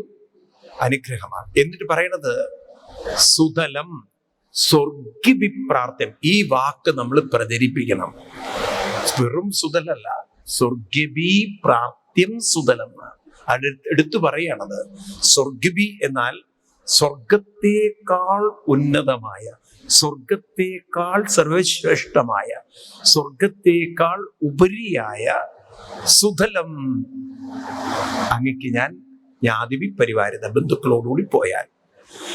ഈ ഒരു വാക്ക് വാക്കാണ് സത്യത്തിൽ മഹാബലിയെ ചവിട്ടിക്കൂട്ടി പാതാളത്തിൽ എത്തിച്ചത്. ഇതിന്റെ പിന്നിലുണ്ടല്ലോ ഒരു വൻകിട ചതിയായിരുന്നു. നിങ്ങൾക്കറിയോ, നമ്മുടെ കേരളത്തിലെ വിദ്യാഭ്യാസം മുഴുവൻ കൈകാര്യം ചെയ്തത് ക്രിസ്ത്യൻ മിഷണറിമാരായിരുന്നു. അങ്ങനെയാണ് ജർമ്മൻ ഗുണ്ടർക്കൊക്കെ ഇവിടെ ഡിക്ഷണറി എഴുതിയ ആളായത്. അതിന് മുമ്പ് എന്താ ഇവിടെ ഡിക്ഷണറി ആരും എഴുതിയിട്ടില്ലേ? എഴുതാത്തതുകൊണ്ടല്ല, അവരാണ് ഇതിനെ പ്രൊമോട്ട് ചെയ്തത്. മനസ്സിലായി? മാക്സ് മുള്ളർ വേദത്തിന് വ്യാഖ്യാനം രചിക്കണോ? അപ്പം ബ്രിട്ടീഷുകാരുടെ കാലഘട്ടത്തിൽ അവര് ഇന്ത്യൻ ഗ്രന്ഥങ്ങളെ വളരെ പഠനം നടത്തിയിട്ടുണ്ട്. അപ്പൊ അതില് അവര് നോക്കുമ്പോൾ ഓണാഘോഷം, ഈ ഓണാഘോഷത്തെ കുറിച്ചൊക്കെ അവർ റെഫർ ചെയ്തിട്ടുണ്ട്.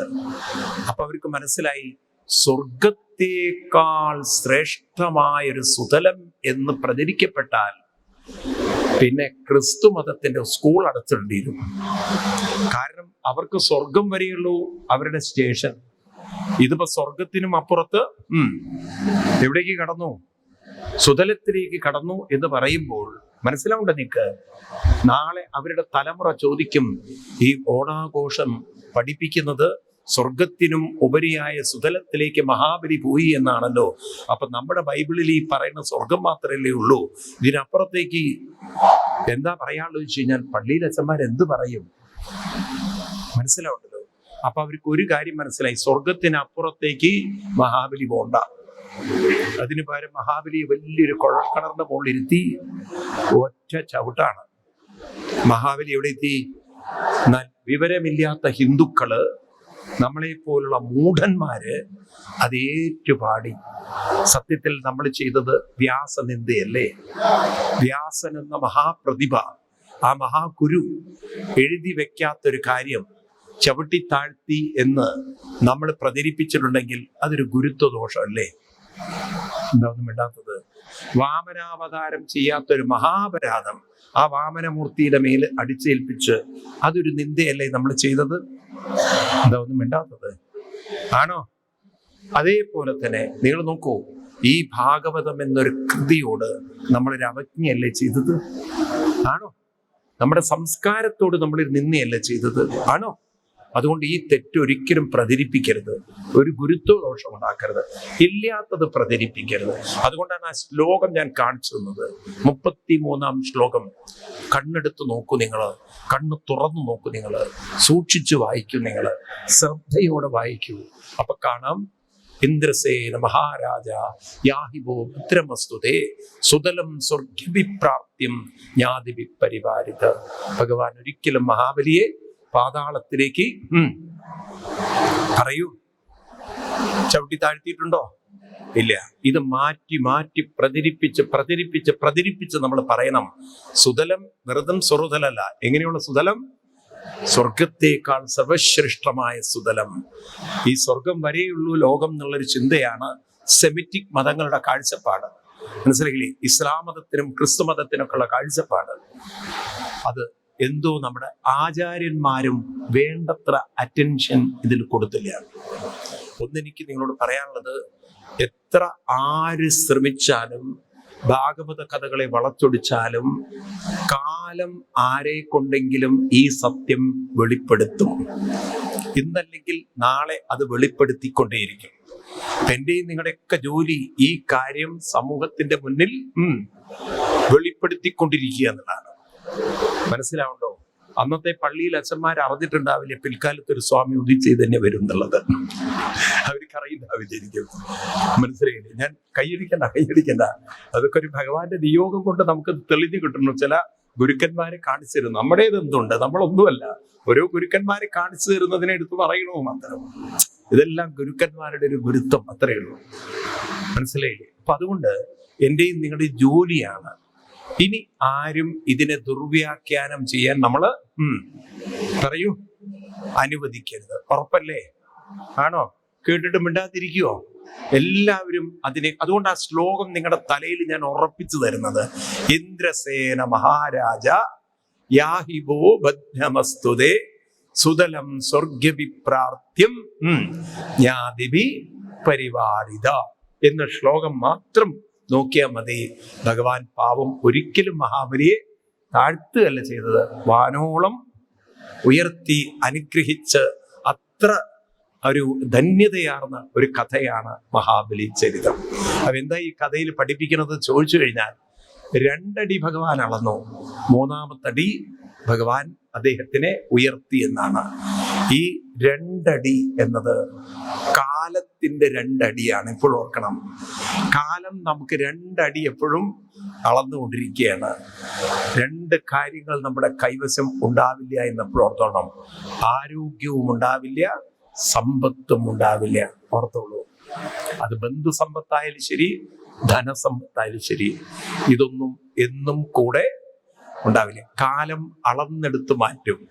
ഒരു സമ്പത്ത് കൈവിട്ടു പോരുത്, ഈ മനസ്സിന്റെ അനുഷ്ഠാന സമ്പത്ത്. ഇതുണ്ടോ, ഭഗവാൻ കൈപിടിച്ച് സുതലത്തിലേക്ക്, അതായത് സമചിത്തതയിലേക്ക്, സമൃദ്ധിയിലേക്ക് ഉയർത്തുന്ന കഥയാണ് മഹാബലി ചരിതത്തിന്റെ കഥ. ഇത് കേവലം മഹാബലിയുടെ കഥയല്ല, നമ്മുടെയും കൂടെ കഥയാണ്. കാരണം നമ്മളും കാലമാകുന്ന വാമനന്റെ അളവിൽപ്പെട്ടവരാണ്, കാലം അളന്നുകൊണ്ടിരിക്കുന്നവരാണ്. ഈ ബോധം ഒരിക്കലും മറക്കരുത്. ഞാനും നിങ്ങളും അളവിൽപ്പെട്ടവരാണ്, അളന്ന് പോകേണ്ടവരാണ്. പക്ഷെ ഒരിക്കലും ആ അളവിൽ തളരാൻ മനസ്സിനെ അനുവദിക്കരുത്. ക്ലിയർ ആണോ കഥ? ഇപ്രകാരം ഈ മഹാബലി ചരിത കഥയ്ക്ക് ശേഷം പിന്നീട് അടുത്ത കഥയാണ് മത്സ്യാവതാര കഥ. ഞാൻ മത്സ്യാവതാര കഥ അങ്ങനെ വിസ്തരിക്കുന്നില്ല. സത്യവ്രതൻ എന്ന് പറയുന്ന ഒരു രാജാവ് ഒരിക്കൽ കാളിന്തിയിൽ കുടിക്കാൻ പോകുമ്പോൾ കയ്യിൽ വെള്ളം എടുക്കുന്നു, കുഞ്ഞു മത്സ്യം വീഴുന്നു, ആ മത്സ്യം വലുതാവുന്നു. കമണ്ടലൂര് ഒക്കെ വളരെ വിസ്തരിച്ച് പറയുകയാണ്. പിന്നെ ഭഗവാൻ പ്രളയം കാണിച്ചു കൊടുക്കുന്നു എന്നൊക്കെയാണ് കഥ. തിരിച്ച് കരയിലേക്ക് വരുന്ന കഥകളൊക്കെ. നമ്മുടെ പൂർവികര് വളരെ ദീർഘവീക്ഷണമൊക്കെ ഉള്ളവരാണ്.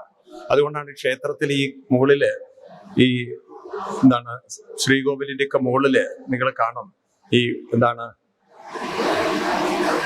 അവിടെ ഇങ്ങനെ താഴികക്കുടങ്ങളൊക്കെ കണ്ടില്ലേ? കാണാതിരിക്കില്ലല്ലോ. അതിൻ്റെ അകത്തൊക്കെ വിത്തുകളാണ് എടുത്തു വെക്കുക, എല്ലാ ധാന്യങ്ങളും നിറച്ചു വെക്കും.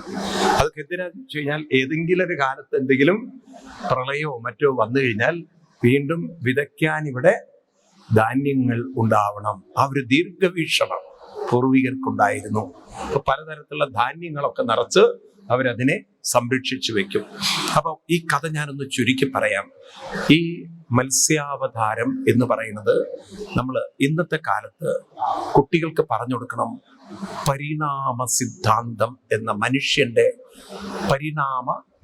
ജീവിതത്തിന്റെ പരിണാമം എന്ത് മനുഷ്യ പരിണാമം. എന്താണ് മനുഷ്യന്റെ ജീവിതത്തിലെ പരിണാമം എന്ന് ചോദിച്ചാൽ, നമ്മളൊക്കെ ഈ ഭൂമിയിലേക്ക് വന്നത് മത്സ്യരൂപത്തിലാണ്. ഏത് രൂപത്തിലാണ്? എനിക്ക് പലപ്പോഴും ഈ ഭഗവാന്റെ, നമ്മുടെ മഹർഷിവര്യന്മാരുടെ ആ ഒരു ദശാവതാര സങ്കല്പം, നമുക്ക് ശരിക്കും ദശാവതാരങ്ങളല്ല, നമുക്ക് അവതാരാഹി, എപ്പോഴും ഓർത്തോണം ആ വാക്ക്, അവതാരാഹി അസംഖ്യേയ. ആ വാക്ക് മറക്കരുത്. അവതാരങ്ങൾ കേവലം 10 അവതാരം അല്ല. ആണോ? അല്ല. നമുക്ക് കപിലാവതാരമുണ്ട്, പൃഥു അവതാരമുണ്ട്, ഋഷഭാവതാരമുണ്ട്, ഇല്ലേ? ഇതൊന്നും 10 അവതാരത്തിൽ പെടുന്നതല്ലല്ലോ. ആണോ?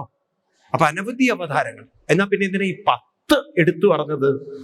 പൊതുവെ പലരുടെയും ധാരണ ഈ ഭാഗവതം എന്ന് പറഞ്ഞാൽ ദശാവതാര കഥയാണ്. തെറ്റാണത്. ഭാഗവതത്തിൽ ദശാവതാര കഥയല്ല. അതും ഒരു ഓർഗനൈസ്ഡ് വേയിലല്ല ഭാഗവത്തിൽ അവതരിപ്പിച്ചിരിക്കണം. മീൻസ് നമ്മൾ കേട്ടിരിക്കുന്ന മത്സ്യം, കൂർമ്മം, വരാഹം, അങ്ങനെയല്ല ഭാഗവത്തിൽ. ആദ്യം വരാഹം, അത് കഴിഞ്ഞ പിന്നെ കപിലനൊക്കെ കഴിഞ്ഞ നരസിംഹാവതാരം കഴിഞ്ഞിട്ടാണ് പിന്നീട് നരസിംഹാവതാരം കഴിഞ്ഞിട്ടാണ് ഇന്ന് രാവിലെ കൂർമാവതാരം, അത് കഴിഞ്ഞിട്ട് ഭഗവാൻ വാമനാവതാരം, ഇനി ഇത് കഴിഞ്ഞിട്ടാണ് ശ്രീരാമാവതാരം കഴിഞ്ഞിട്ടാണ് പരശുരാമൻ. എന്ന 10 അവതാരത്തിൽ പരശുരാമൻ കഴിഞ്ഞിട്ടാണ് ശ്രീരാമൻ. ഇവിടെ നേരെ വിപരീതമാണ്. അപ്പൊ ഇങ്ങനെയൊക്കെ എന്തിനാണ് അങ്ങോട്ടും ഇങ്ങോട്ടും ഒരു ഡിസോർഗനൈസ്ഡ് ആയിട്ട് ചെയ്തിരിക്കുന്നത് വെച്ച് കഴിഞ്ഞാൽ, ദശാവതാര കഥ പറയാനല്ലേ ഭാഗവതം. അപ്പൊ പിന്നെ എന്തിനാ ഈ ദശാവതാരം? ദശാവതാരം എന്നത് മനുഷ്യന്റെ പരിണാമവുമായി ബന്ധപ്പെട്ടതാണ്. അപ്പൊ മത്സ്യരൂപത്തിൽ മനുഷ്യൻ വരുന്നു ഭൂമിയിലേക്ക്. ഇത് നോക്കൂ, ബീജാണുക്കളെ നോക്കി കാണുമ്പോൾ മൈക്രോസ്കോപ്പിലൂടെ നോക്കിക്കഴിഞ്ഞാൽ സൈഗോട്ട് എന്ന് പറയും. മത്സ്യരൂപത്തിലാണ് ഈ ബീജാണുക്കൾ സഞ്ചരിക്കുക. കേട്ടിട്ടുണ്ടോ ആരെങ്കിലും? മത്സ്യരൂപത്തിൽ ബീജം അണ്ഡത്തിനെ നോക്കി സഞ്ചരിക്കുന്നു. അപ്പൊ നമ്മുടെ യാത്ര തുടങ്ങുന്നത് ഏത് രൂപത്തിലാ? മത്സ്യരൂപത്തില. നിങ്ങൾക്ക് നിഷേധിക്കാൻ പറ്റില്ല. സയൻസാണത്. അമ്മയുടെ ഗർഭപാത്രത്തിലെത്തി ആ കുട്ടി ആ കൂർമാവതാരത്തിൽ കിടക്കണം. അമ്മയുടെ വയറ്റിൽ വെള്ളത്തിലാണ് കിടക്കുന്നത്, അമ്നിയോട്ടിക് ഫ്ലൂയിഡ്. എന്നാൽ കരയിലേക്ക് കൂടി വളരാൻ പറ്റുന്ന രീതിയിൽ ആ വളർച്ച. അപ്പം ആമ എന്ന് പറയുമ്പോൾ വെള്ളവും കരയും ചേർന്ന ജീവിതത്തിലേക്ക് പരിണമിക്കുക. അതാണല്ലോ പരിണാമത്തിന്റെ ഘട്ടം. വെള്ളത്തിൽ നിന്നും കരയിലേക്ക്. അത് കഴിഞ്ഞ് ഭൂമിയിലേക്ക് വന്നു വരാഹമാരി. കുട്ടികൾ നോക്കിക്കോളൂ, പന്നീർ അതേപോലെ തന്നെ എന്ത് കിട്ടിയാലും അതിലേക്കാണ് കഴിക്കുക. അതായത് തൻ്റെ ജീവനം ഭൂമിയാണ്. ഈ ഭൂമിയാണ് തൻ്റെ ജീവനമെന്ന്, അതായത് ജീവൻ നിലനിർത്തേണ്ട കേന്ദ്രം. അതിനുള്ള ഇര എവിടെ തേടണം? ഈ ഭൂമിയിൽ തേടണം. അതെന്തോ കുട്ടിക്ക് ആ ഒരു പ്രേരണ ഉള്ളിൽ നിന്ന് വരുന്നു. വരാഹം ഭൂമിയെ ആശ്രയിച്ച് ജീവിക്കുന്ന ജീവിയാണ്. പിന്നീട് അത് കഴിഞ്ഞിട്ട് മനുഷ്യനിലേക്കുള്ള പരിണാമം വരുമ്പോഴാണ് ഇവിടെ നരസിംഹം വരുന്നത്. ആനിമലിസത്തിലും ഹ്യൂമനിസത്തിലും ചേർന്നിട്ടുള്ള അവതാരം. എല്ലാവരിലും ഒരു ആനിമൽ ഇൻസ്റ്റിങ്ക്റ്റ് ഉണ്ട്, എല്ലാവരിലും ഒരു ഹ്യൂമൻ ഇന്റലിജൻസും ഉണ്ട്. അതുകൊണ്ടാണ് കുട്ടികളൊക്കെ എന്തെങ്കിലും വല്ലാതെ തെറ്റ് കാര്യങ്ങൾ ചെയ്യുമ്പോൾ നമ്മൾ പറയും വിവേകം ഉണ്ടാവണം, അല്ലേ? നമ്മൾ ഉപദേശിക്കുന്നത് അവരിലെ ഇന്റലിജൻസിനെ ഉണർത്തുകയാണ്. ആണോ? അപ്പം മൃഗങ്ങളുടെ വാസനകളും മനുഷ്യരിലുണ്ട്, മനുഷ്യന്റെ വിവേകവും. അപ്പൊ നോക്കൂ, പല കാര്യങ്ങളും ഭക്ഷണം കഴിക്കുന്ന കാര്യത്തിൽ ഏത് കഴിക്കണം കഴിക്കരുത് എന്നൊരു വിവേകം മനുഷ്യനില്ലെങ്കിൽ മനുഷ്യൻ അപകടത്തിലാവും. ആണോ? ഇന്ന് വിവേകം മനുഷ്യന് നഷ്ടപ്പെട്ടുകൊണ്ടാണ് കാര്യങ്ങളൊക്കെ അവതാളത്തിലായി പോയത്. പണ്ടുള്ളവർക്ക് ആ വിവേകം ഉണ്ടായിരുന്നോ ഇല്ലയോ?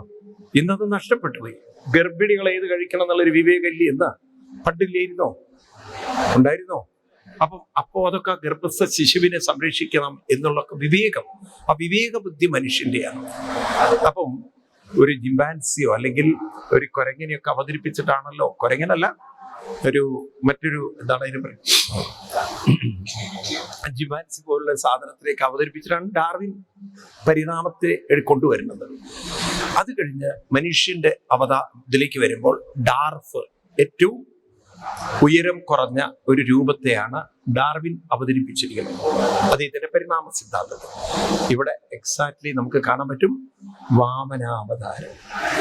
നോക്കൂ, നിങ്ങൾ ഡാർവിൻ ഭാഗവതം വായിച്ചിട്ടില്ല, പക്ഷെ ഡാർവിൻ പറഞ്ഞ ആ റിസർച്ച് ചെയ്ത ആ വഴിയിലൂടെ പോകുമ്പോൾ ഓൾമോസ്റ്റ് നമ്മുടെ വ്യാസഭഗവാനും അതിനോടൊക്കെ ചേർന്നുകൊണ്ടുള്ള ഒരു അവതാര സങ്കല്പങ്ങളാണ് വെച്ചിരിക്കുന്നത്. ആണോ? മനസ്സിലാവുണ്ടോ നിങ്ങൾക്ക്? ഇപ്പൊ ഉയരം കുറഞ്ഞ ഡാർഫ് എന്നാണ് മനുഷ്യന്റെ ആദ്യകാലത്തെ രൂപം എന്നാണ്. ഇവിടെ ആരാണ്? വാമനാവതാരം എങ്ങനെയാണ്? ഉയരം കുറഞ്ഞൊരു കുട്ടിയാണ്. ആണോ? സംസ്കാരം, അവിടെ നിന്നാണ് സംസ്കാരം ആരംഭം. അതോടുകൂടി ഡാർവിന്റെ പണി നടന്നു. പിന്നെ ഡാർവിന് വലിയ വിവരമൊന്നുമില്ല. ഡാർവിൻ പറഞ്ഞു, ഇനി എനിക്കൊരു ഒന്നും അറിയില്ല, മനുഷ്യന്റെ ഇത്ര എത്തിയത്. അവിടെയാണ് അടുത്ത അവതാരം പരശുരാമാവതാരം. പരശുരാമന്റെ കയ്യിൽ മഴു. ഇതെറിഞ്ഞ് കേരളം ഉണ്ടായി എടുക്കരുത് നിങ്ങൾ. ഇങ്ങനെ എന്തൊരു ധാരണയിൽ പോരുത്. കാട് പിടിച്ച കേരളത്തെ ഒരുപക്ഷെ വാസയോഗ്യമാക്കിയത് പരശുരാമന്റെ കാലത്ത്. അപ്പൊ ഒരു സിവിലൈസേഷൻ നടത്താം. അപ്പൊ മനുഷ്യന്റെ ബുദ്ധി കൊണ്ട് മനുഷ്യനെ കാട്ടിൽ നിന്നും മനുഷ്യൻ നാട്ടിലേക്ക്, അല്ലെങ്കിൽ കാട് പ്രദേശത്തെ മനുഷ്യൻ നാടാക്കി മാറ്റി ഒരു വികാസം ഉണ്ടാക്കാനുള്ള മനുഷ്യന്റെ ബുദ്ധി. ചുരുക്കി പറഞ്ഞാൽ മനുഷ്യനായി പരിണമിച്ചാൽ ഇനിയുള്ള പരിണാമം അവന്റെ ബുദ്ധിതലത്തിലും മാനസിക തലത്തിലുമാണെന്ന് ഓർമ്മിപ്പിക്കുന്ന അവതാരമാണ് ആര്? പരശുരാമൻ. അതിനുള്ള ആയുധമാണ് ഏത്? മഴു. ഇന്നാണ് പരശുരാമൻ വരികയാണെങ്കിൽ ലാപ്ടോപ്പ് ആയിട്ടായിരിക്കും വരുന്നുണ്ടാവുക. കാരണം ഇന്നത്തെ കാലത്ത് അവൻ അടുത്തൊരു സ്റ്റേജ് ഓഫ് ഗ്രോത്തിന് മനുഷ്യൻ ഇനി കമ്പ്യൂട്ടറുകളായിരിക്കും ആവശ്യം വരിക, അല്ലേ? ഇനി അടുത്ത അവതാരമാണ് ആര്? ശ്രീരാമാവതാരം. അപ്പൊ അവിടെ ധർമ്മബോധം, മനുഷ്യരുടെ ഇടയിൽ നിയമങ്ങൾ, ധർമ്മ നിയമങ്ങൾ. അതെന്താണ്? ഓരോരുത്തരുടെയും വ്യക്തി സ്വാതന്ത്ര്യം നിലനിർത്തോടൊപ്പം മറ്റുള്ളവരുടെ കാര്യത്തിൽ അനാവശ്യമായി ഇടപെടരുത്. എല്ലാവർക്കും അവരവരുടെയായിട്ടുള്ള ഒരു സ്പേസ്, ഒരു ധർമ്മബോധം ഉണ്ടാവണം. ഈ ധർമ്മബോധം തെറ്റിച്ചപ്പോഴാണ് ഇവിടെ ബാലിയെ അമ്പ് ചെയ്ത് കൊല്ലേണ്ടി വന്നത്. സുഗ്രീവന്റെ ഭാര്യ എടുത്തു കൊണ്ടുപോയത് കൊണ്ടാണ് ശിക്ഷ കൊടുത്തത്, ആണോ? രാവണനെ കൊല്ലേണ്ടി വന്നത് രാമന്റെ ഭാര്യയെ അപഹരിച്ചുകൊണ്ട്. അപ്പൊ മറ്റുള്ളവരുടെ കാര്യത്തിൽ അനാവശ്യമായി ഇടപെട്ടുകൊണ്ട് പ്രശ്നങ്ങൾ ഉണ്ടാക്കുമ്പോൾ, ഒരു ധർമ്മ വ്യവസ്ഥ തെറ്റിക്കുമ്പോൾ അങ്ങനെയുള്ളവരെ നിലക്കി നിർത്തണം. അപ്പൊ ഒരു ധർമാചരണം നടത്തുന്ന ധർമ്മബോധമുണ്ടെങ്കിലേ കോ എക്സിസ്റ്റൻസ് ഇവിടെ ഉണ്ടാവുള്ളൂ, ഇവിടെ ഒരു കോപ്പറേറ്റീവ് എക്സിസ്റ്റൻസ് ഉണ്ടാവുള്ളൂ എന്ന് സമൂഹത്തെ പഠിപ്പിക്കുന്ന അവതാരമാണ് ആര്? രാമാവതാരം. അത് കഴിഞ്ഞാൽ പിന്നെ അടുത്തത് ബലരാമനാണ്. ബലരാമസ്വാമി കൃഷിയാണ്. നമുക്ക് കാട്ടിൽ നിന്നുള്ള വിഭവങ്ങൾ പോരാ, മനുഷ്യന് കഴിക്കാൻ, പോപ്പുലേഷൻ കൂടുന്നതിനനുസരിച്ച് മനുഷ്യന് കഴിക്കാൻ സാധനങ്ങൾ വേണം. അപ്പൊ അത് കൃഷി ചെയ്ത് വികസിപ്പിച്ചെടുക്കണം എന്ന് ഓർമ്മിപ്പിക്കുന്ന അവതാരമാണ് ആര്? മനുഷ്യന്റെ വികാസം. നിങ്ങൾ നോക്കൂ, മനുഷ്യന് പലതും സൃഷ്ടിക്കാനുള്ള, ക്രിയേറ്റ് ചെയ്യാനുള്ള, അല്ലെങ്കിൽ വികസിപ്പിച്ചെടുക്കാനുള്ള കഴിവുണ്ട്. മനുഷ്യന്റെ ഉള്ളിൽ ഇതാണ് പരിണാമം. അത് കഴിഞ്ഞ് കൃഷ്ണാവതാരം. കൃഷ്ണന്റെ ജീവിതത്തിൽ മനുഷ്യന്റെ മനസ്സിന്റെ വികാസം ആണ് കൃഷ്ണൻ. മനസ്സിന്റെ വികാസത്തിലാണ് കലകൾക്കുള്ള സ്വാധീനം. മനസ്സിന്റെ വികാസത്തിലാണ് മനുഷ്യന്റെ സംഗീതം, നൃത്തം തുടങ്ങിയ കാര്യങ്ങൾ. അതേപോലെ തന്നെ ആത്മീയതയിലൂടെയുള്ള സമചിത്തത. ഈ കാര്യങ്ങളൊക്കെ എങ്ങനെ പ്രായോഗികമായി ജീവിതത്തിൽ കൊണ്ടുവരാം എന്ന മനസ്സിന്റെ പരിണാമത്തിന്റെ വികാസത്തിന്റെ ദൃഷ്ടാന്തമാണ് ഭഗവാൻ. പറയൂ, കൃഷ്ണൻ. മനസ്സും ബുദ്ധിയും ഒരുപോലെ സമന്വയിപ്പിച്ച് ഇതിനെ രണ്ടിനെയും ഒരുമിച്ച് വികസിപ്പിക്കാൻ മനുഷ്യന് സാധിക്കുമെന്ന് തെളിയിച്ച അവതാരമാണ് കൃഷ്ണാവതാരം. ഇപ്പൊ നമ്മളൊക്കെ എന്ന് പറയുന്നത് ഓൾമോസ്റ്റ് പോളിയോ ബാധിച്ച, ഒരു കാലിൽ പോളിയോ, ഒരു കാലിൽ മന്ദും ഉണ്ടെങ്കിൽ എങ്ങനെ ഇരിക്കും?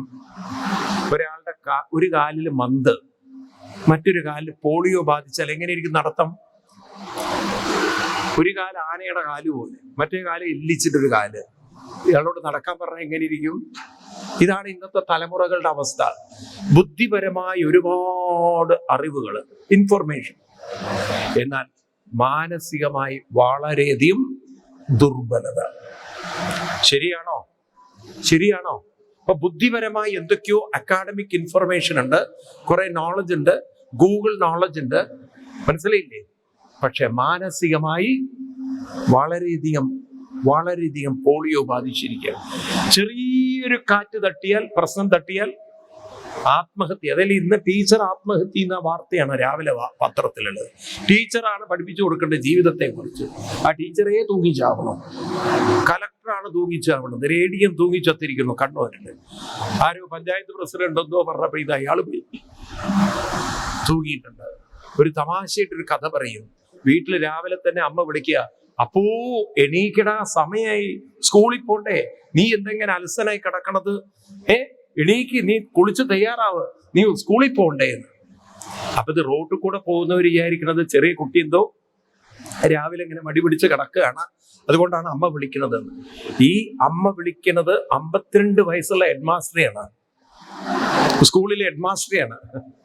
ആലോചിച്ച് നോക്കൂ, 52 വയസ്സുള്ള ഒരാളെയാണ് അപ്പോ രാവിലെ ഇടിയിക്കണ സമയം ഇരിക്കണോ, സ്കൂളിൽ പോകണ്ടേന്ന്. എന്താ പറയുക? ഇതാണ് നമ്മുടെ ഇപ്പോഴത്തെ ഒരു അവസ്ഥ. അപ്പോ ഭഗവാൻ ശ്രീകൃഷ്ണൻ മനസ്സിന്റെയും ബുദ്ധിയുടെയും സമത്വം, അതിന്റെ ഒരു എന്താണ്, രണ്ടിന്റെയും ഒരു അതിന്റെ ഒരു സന്തുലിതാവസ്ഥ, ബാലൻസ്ഡ് മൈൻഡ്, ഇത് കാണിച്ചു തന്ന അവതാരമാണ്. ഇനി 10ാമത്തെ അവതാരം കൽക്കിയല്ല. വാസ്തവത്തിൽ 10ാമത്തെ അവതാരം ബുദ്ധനാണ്. ഭാഗവതത്തിൽ ബുദ്ധനൊരു അവതാരമാണ്. 23 അവതാരങ്ങളിൽ ഭാഗവതത്തിൽ 1-ാം സ്കന്ധത്തിൽ 3-ാം അധ്യായത്തില് 23-ാമത് ശ്ലോകത്തിൽ ഭഗവാൻ ബുദ്ധനെയാണ് അവതരിപ്പിച്ചിരിക്കുന്നത്. ബുദ്ധോനാമന അജനസുത എന്ന് പറഞ്ഞിട്ടാണ് അവതരിപ്പിച്ചിരിക്കുന്നത്.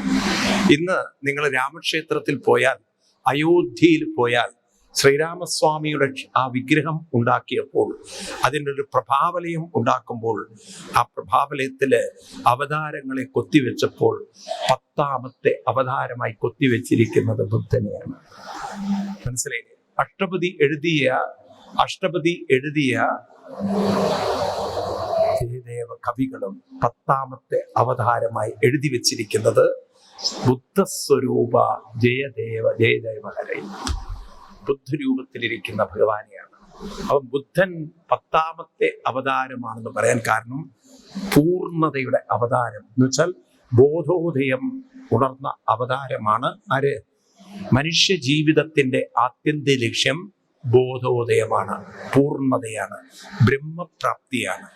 മനസ്സ് പൂർണ്ണമായി അതിൻ്റെ പൂർണ്ണത്വത്തിലേക്ക് അലിയണം. ഇതാണ് ബോധോദയം.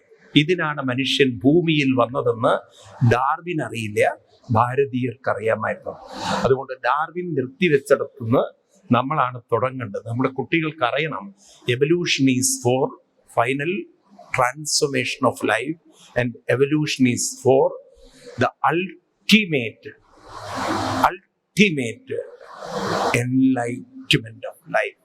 അതാണ് ജീവിതത്തിന്റെ ഒരു പ്രകാശത്തിലേക്ക് ഉണരുക, ഒരു പൂർണ്ണത്വത്തിലേക്ക് ഉയരുക, ബ്രഹ്മത്വത്തിലേക്ക് ഉയരുക. അതാണ് നമ്മുടെ ഋഷിവര്യന്മാരെഴുതി ബ്രഹ്മനിർവാണം. എന്താ വാക്ക്? ബ്രഹ്മസായുജ്യം കൈവരും അപ്പോഴേ എന്നൊക്കെ എഴുതി വെച്ചിരിക്കുന്നതാണ്. മനസ്സിലായില്ലേ? അങ്ങനെ ഒരു തലത്തിലേക്ക് മനുഷ്യന്റെ മനസ്സിന് പടിപടിയായി എത്താൻ സാധിക്കുമെന്ന് തെളിയിച്ച ഒരു നാടിന്റെ ഒരു സന്താന പരമ്പരകളാണ്, അല്ലെങ്കിൽ അവിടുത്തെ ഒരു ജന്മം കൊണ്ട് ഇവിടെ ജീവിക്കാൻ ജന്മം കിട്ടിയ ആളുകളാണ് നമ്മൾ. ഇത് നമ്മൾ അറിഞ്ഞില്ലെങ്കിൽ നമുക്കൊരു നഷ്ടമാണ്. അപ്പൊ അതുകൊണ്ട് ഇവിടെ ഒന്നിനെ ഓർത്തും ദുഃഖിക്കുകയോ കരയുകയോ വിഷമിക്കുകയോ പരിഭവപ്പെടുകയോ വേണ്ട. ചലിക്കുക മുന്നോട്ട്. എപ്പോഴും നമ്മളോട് പറയണം, മുന്നോട്ട് നീങ്ങ. Don't look back. കരയരുത്, വിഷമിക്കരുത്. എന്ത് തന്നെ നഷ്ടം വന്നാലും ഇവിടെ തളർന്നിരിക്കേണ്ട ഒരു പ്രശ്നമേ ഇല്ല. ആകെ ചെലവ്, മുന്നോട്ട് പോകും, ലുക്ക്, മുന്നോട്ട് നോക്ക്, അല്ലേ? ഇത് നമ്മൾ പറഞ്ഞുകൊണ്ടേയിരിക്കണം. കൂടെയുള്ളവർ പോവാം, പക്ഷെ നമുക്ക് ബ്രഹ്മപ്രാപ്തി, ബ്രഹ്മസായുജ്യം, ബ്രഹ്മത്വം ഇത് കൈവരിക്കണം. ഇതിലേക്ക് എത്തിയിട്ടില്ലെങ്കിൽ വീണ്ടും മനുഷ്യനൊരു പുനർജന്മമുണ്ടെന്ന് ഓർമ്മിപ്പിക്കുന്ന അവതാരമാണ് 11ാമത്തെ കൽക്കി അവതാരം. കൽക്കി പുനർജന്മത്തിന്റെ അവതാരമാണ്. അതുകൊണ്ട് 11ാമത്തെ അവതാരമായ കൽക്കി, അത് കൽക്കി 11ാമത്തതാണ്, ശരി, 10 അല്ലത്. അത് പുനർജന്മമുണ്ട്. കാരണം പൂർണ്ണതയിലേക്ക് എത്തുന്നത് വരെ വീണ്ടും പുനരാവർത്തി, വീണ്ടും എന്ത് ചെയ്യണം? പൂർണ്ണത കൈവരിക്കുന്നത് വരെ ആ ചക്രത്തിലൂടെ കടന്നു പോകണം എന്നത് നമ്മളെ ഓർമ്മിപ്പിക്കുകയാണ്. ഇതൊക്കെ എന്തിനാ പറഞ്ഞു ചോദിച്ചു കഴിഞ്ഞാൽ, വലിയൊരു സാധ്യത നമ്മുടെ ജീവിതത്തിൽ നമുക്ക് ഇനിയും ഉണ്ട്. ജീവിതം അങ്ങനെ ഒരിക്കലും ദുഃഖിച്ചോ കരഞ്ഞോ വിഷമിച്ചോ പഴി പറഞ്ഞോ പരാതി പറഞ്ഞോ എന്തൊക്കെയോ നാളെ കിട്ടുമെന്ന് പ്രതീക്ഷിച്ചോ ജീവിച്ചു തീർക്കാനുള്ളതല്ല.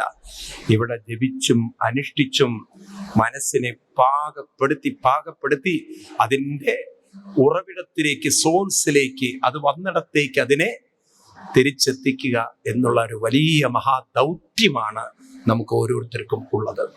ഇതൊക്കെ മനസ്സിലാക്കാൻ സാധിച്ചാൽ തന്നെ ജന്മാന്തരേ ഭവിപുണ്യം.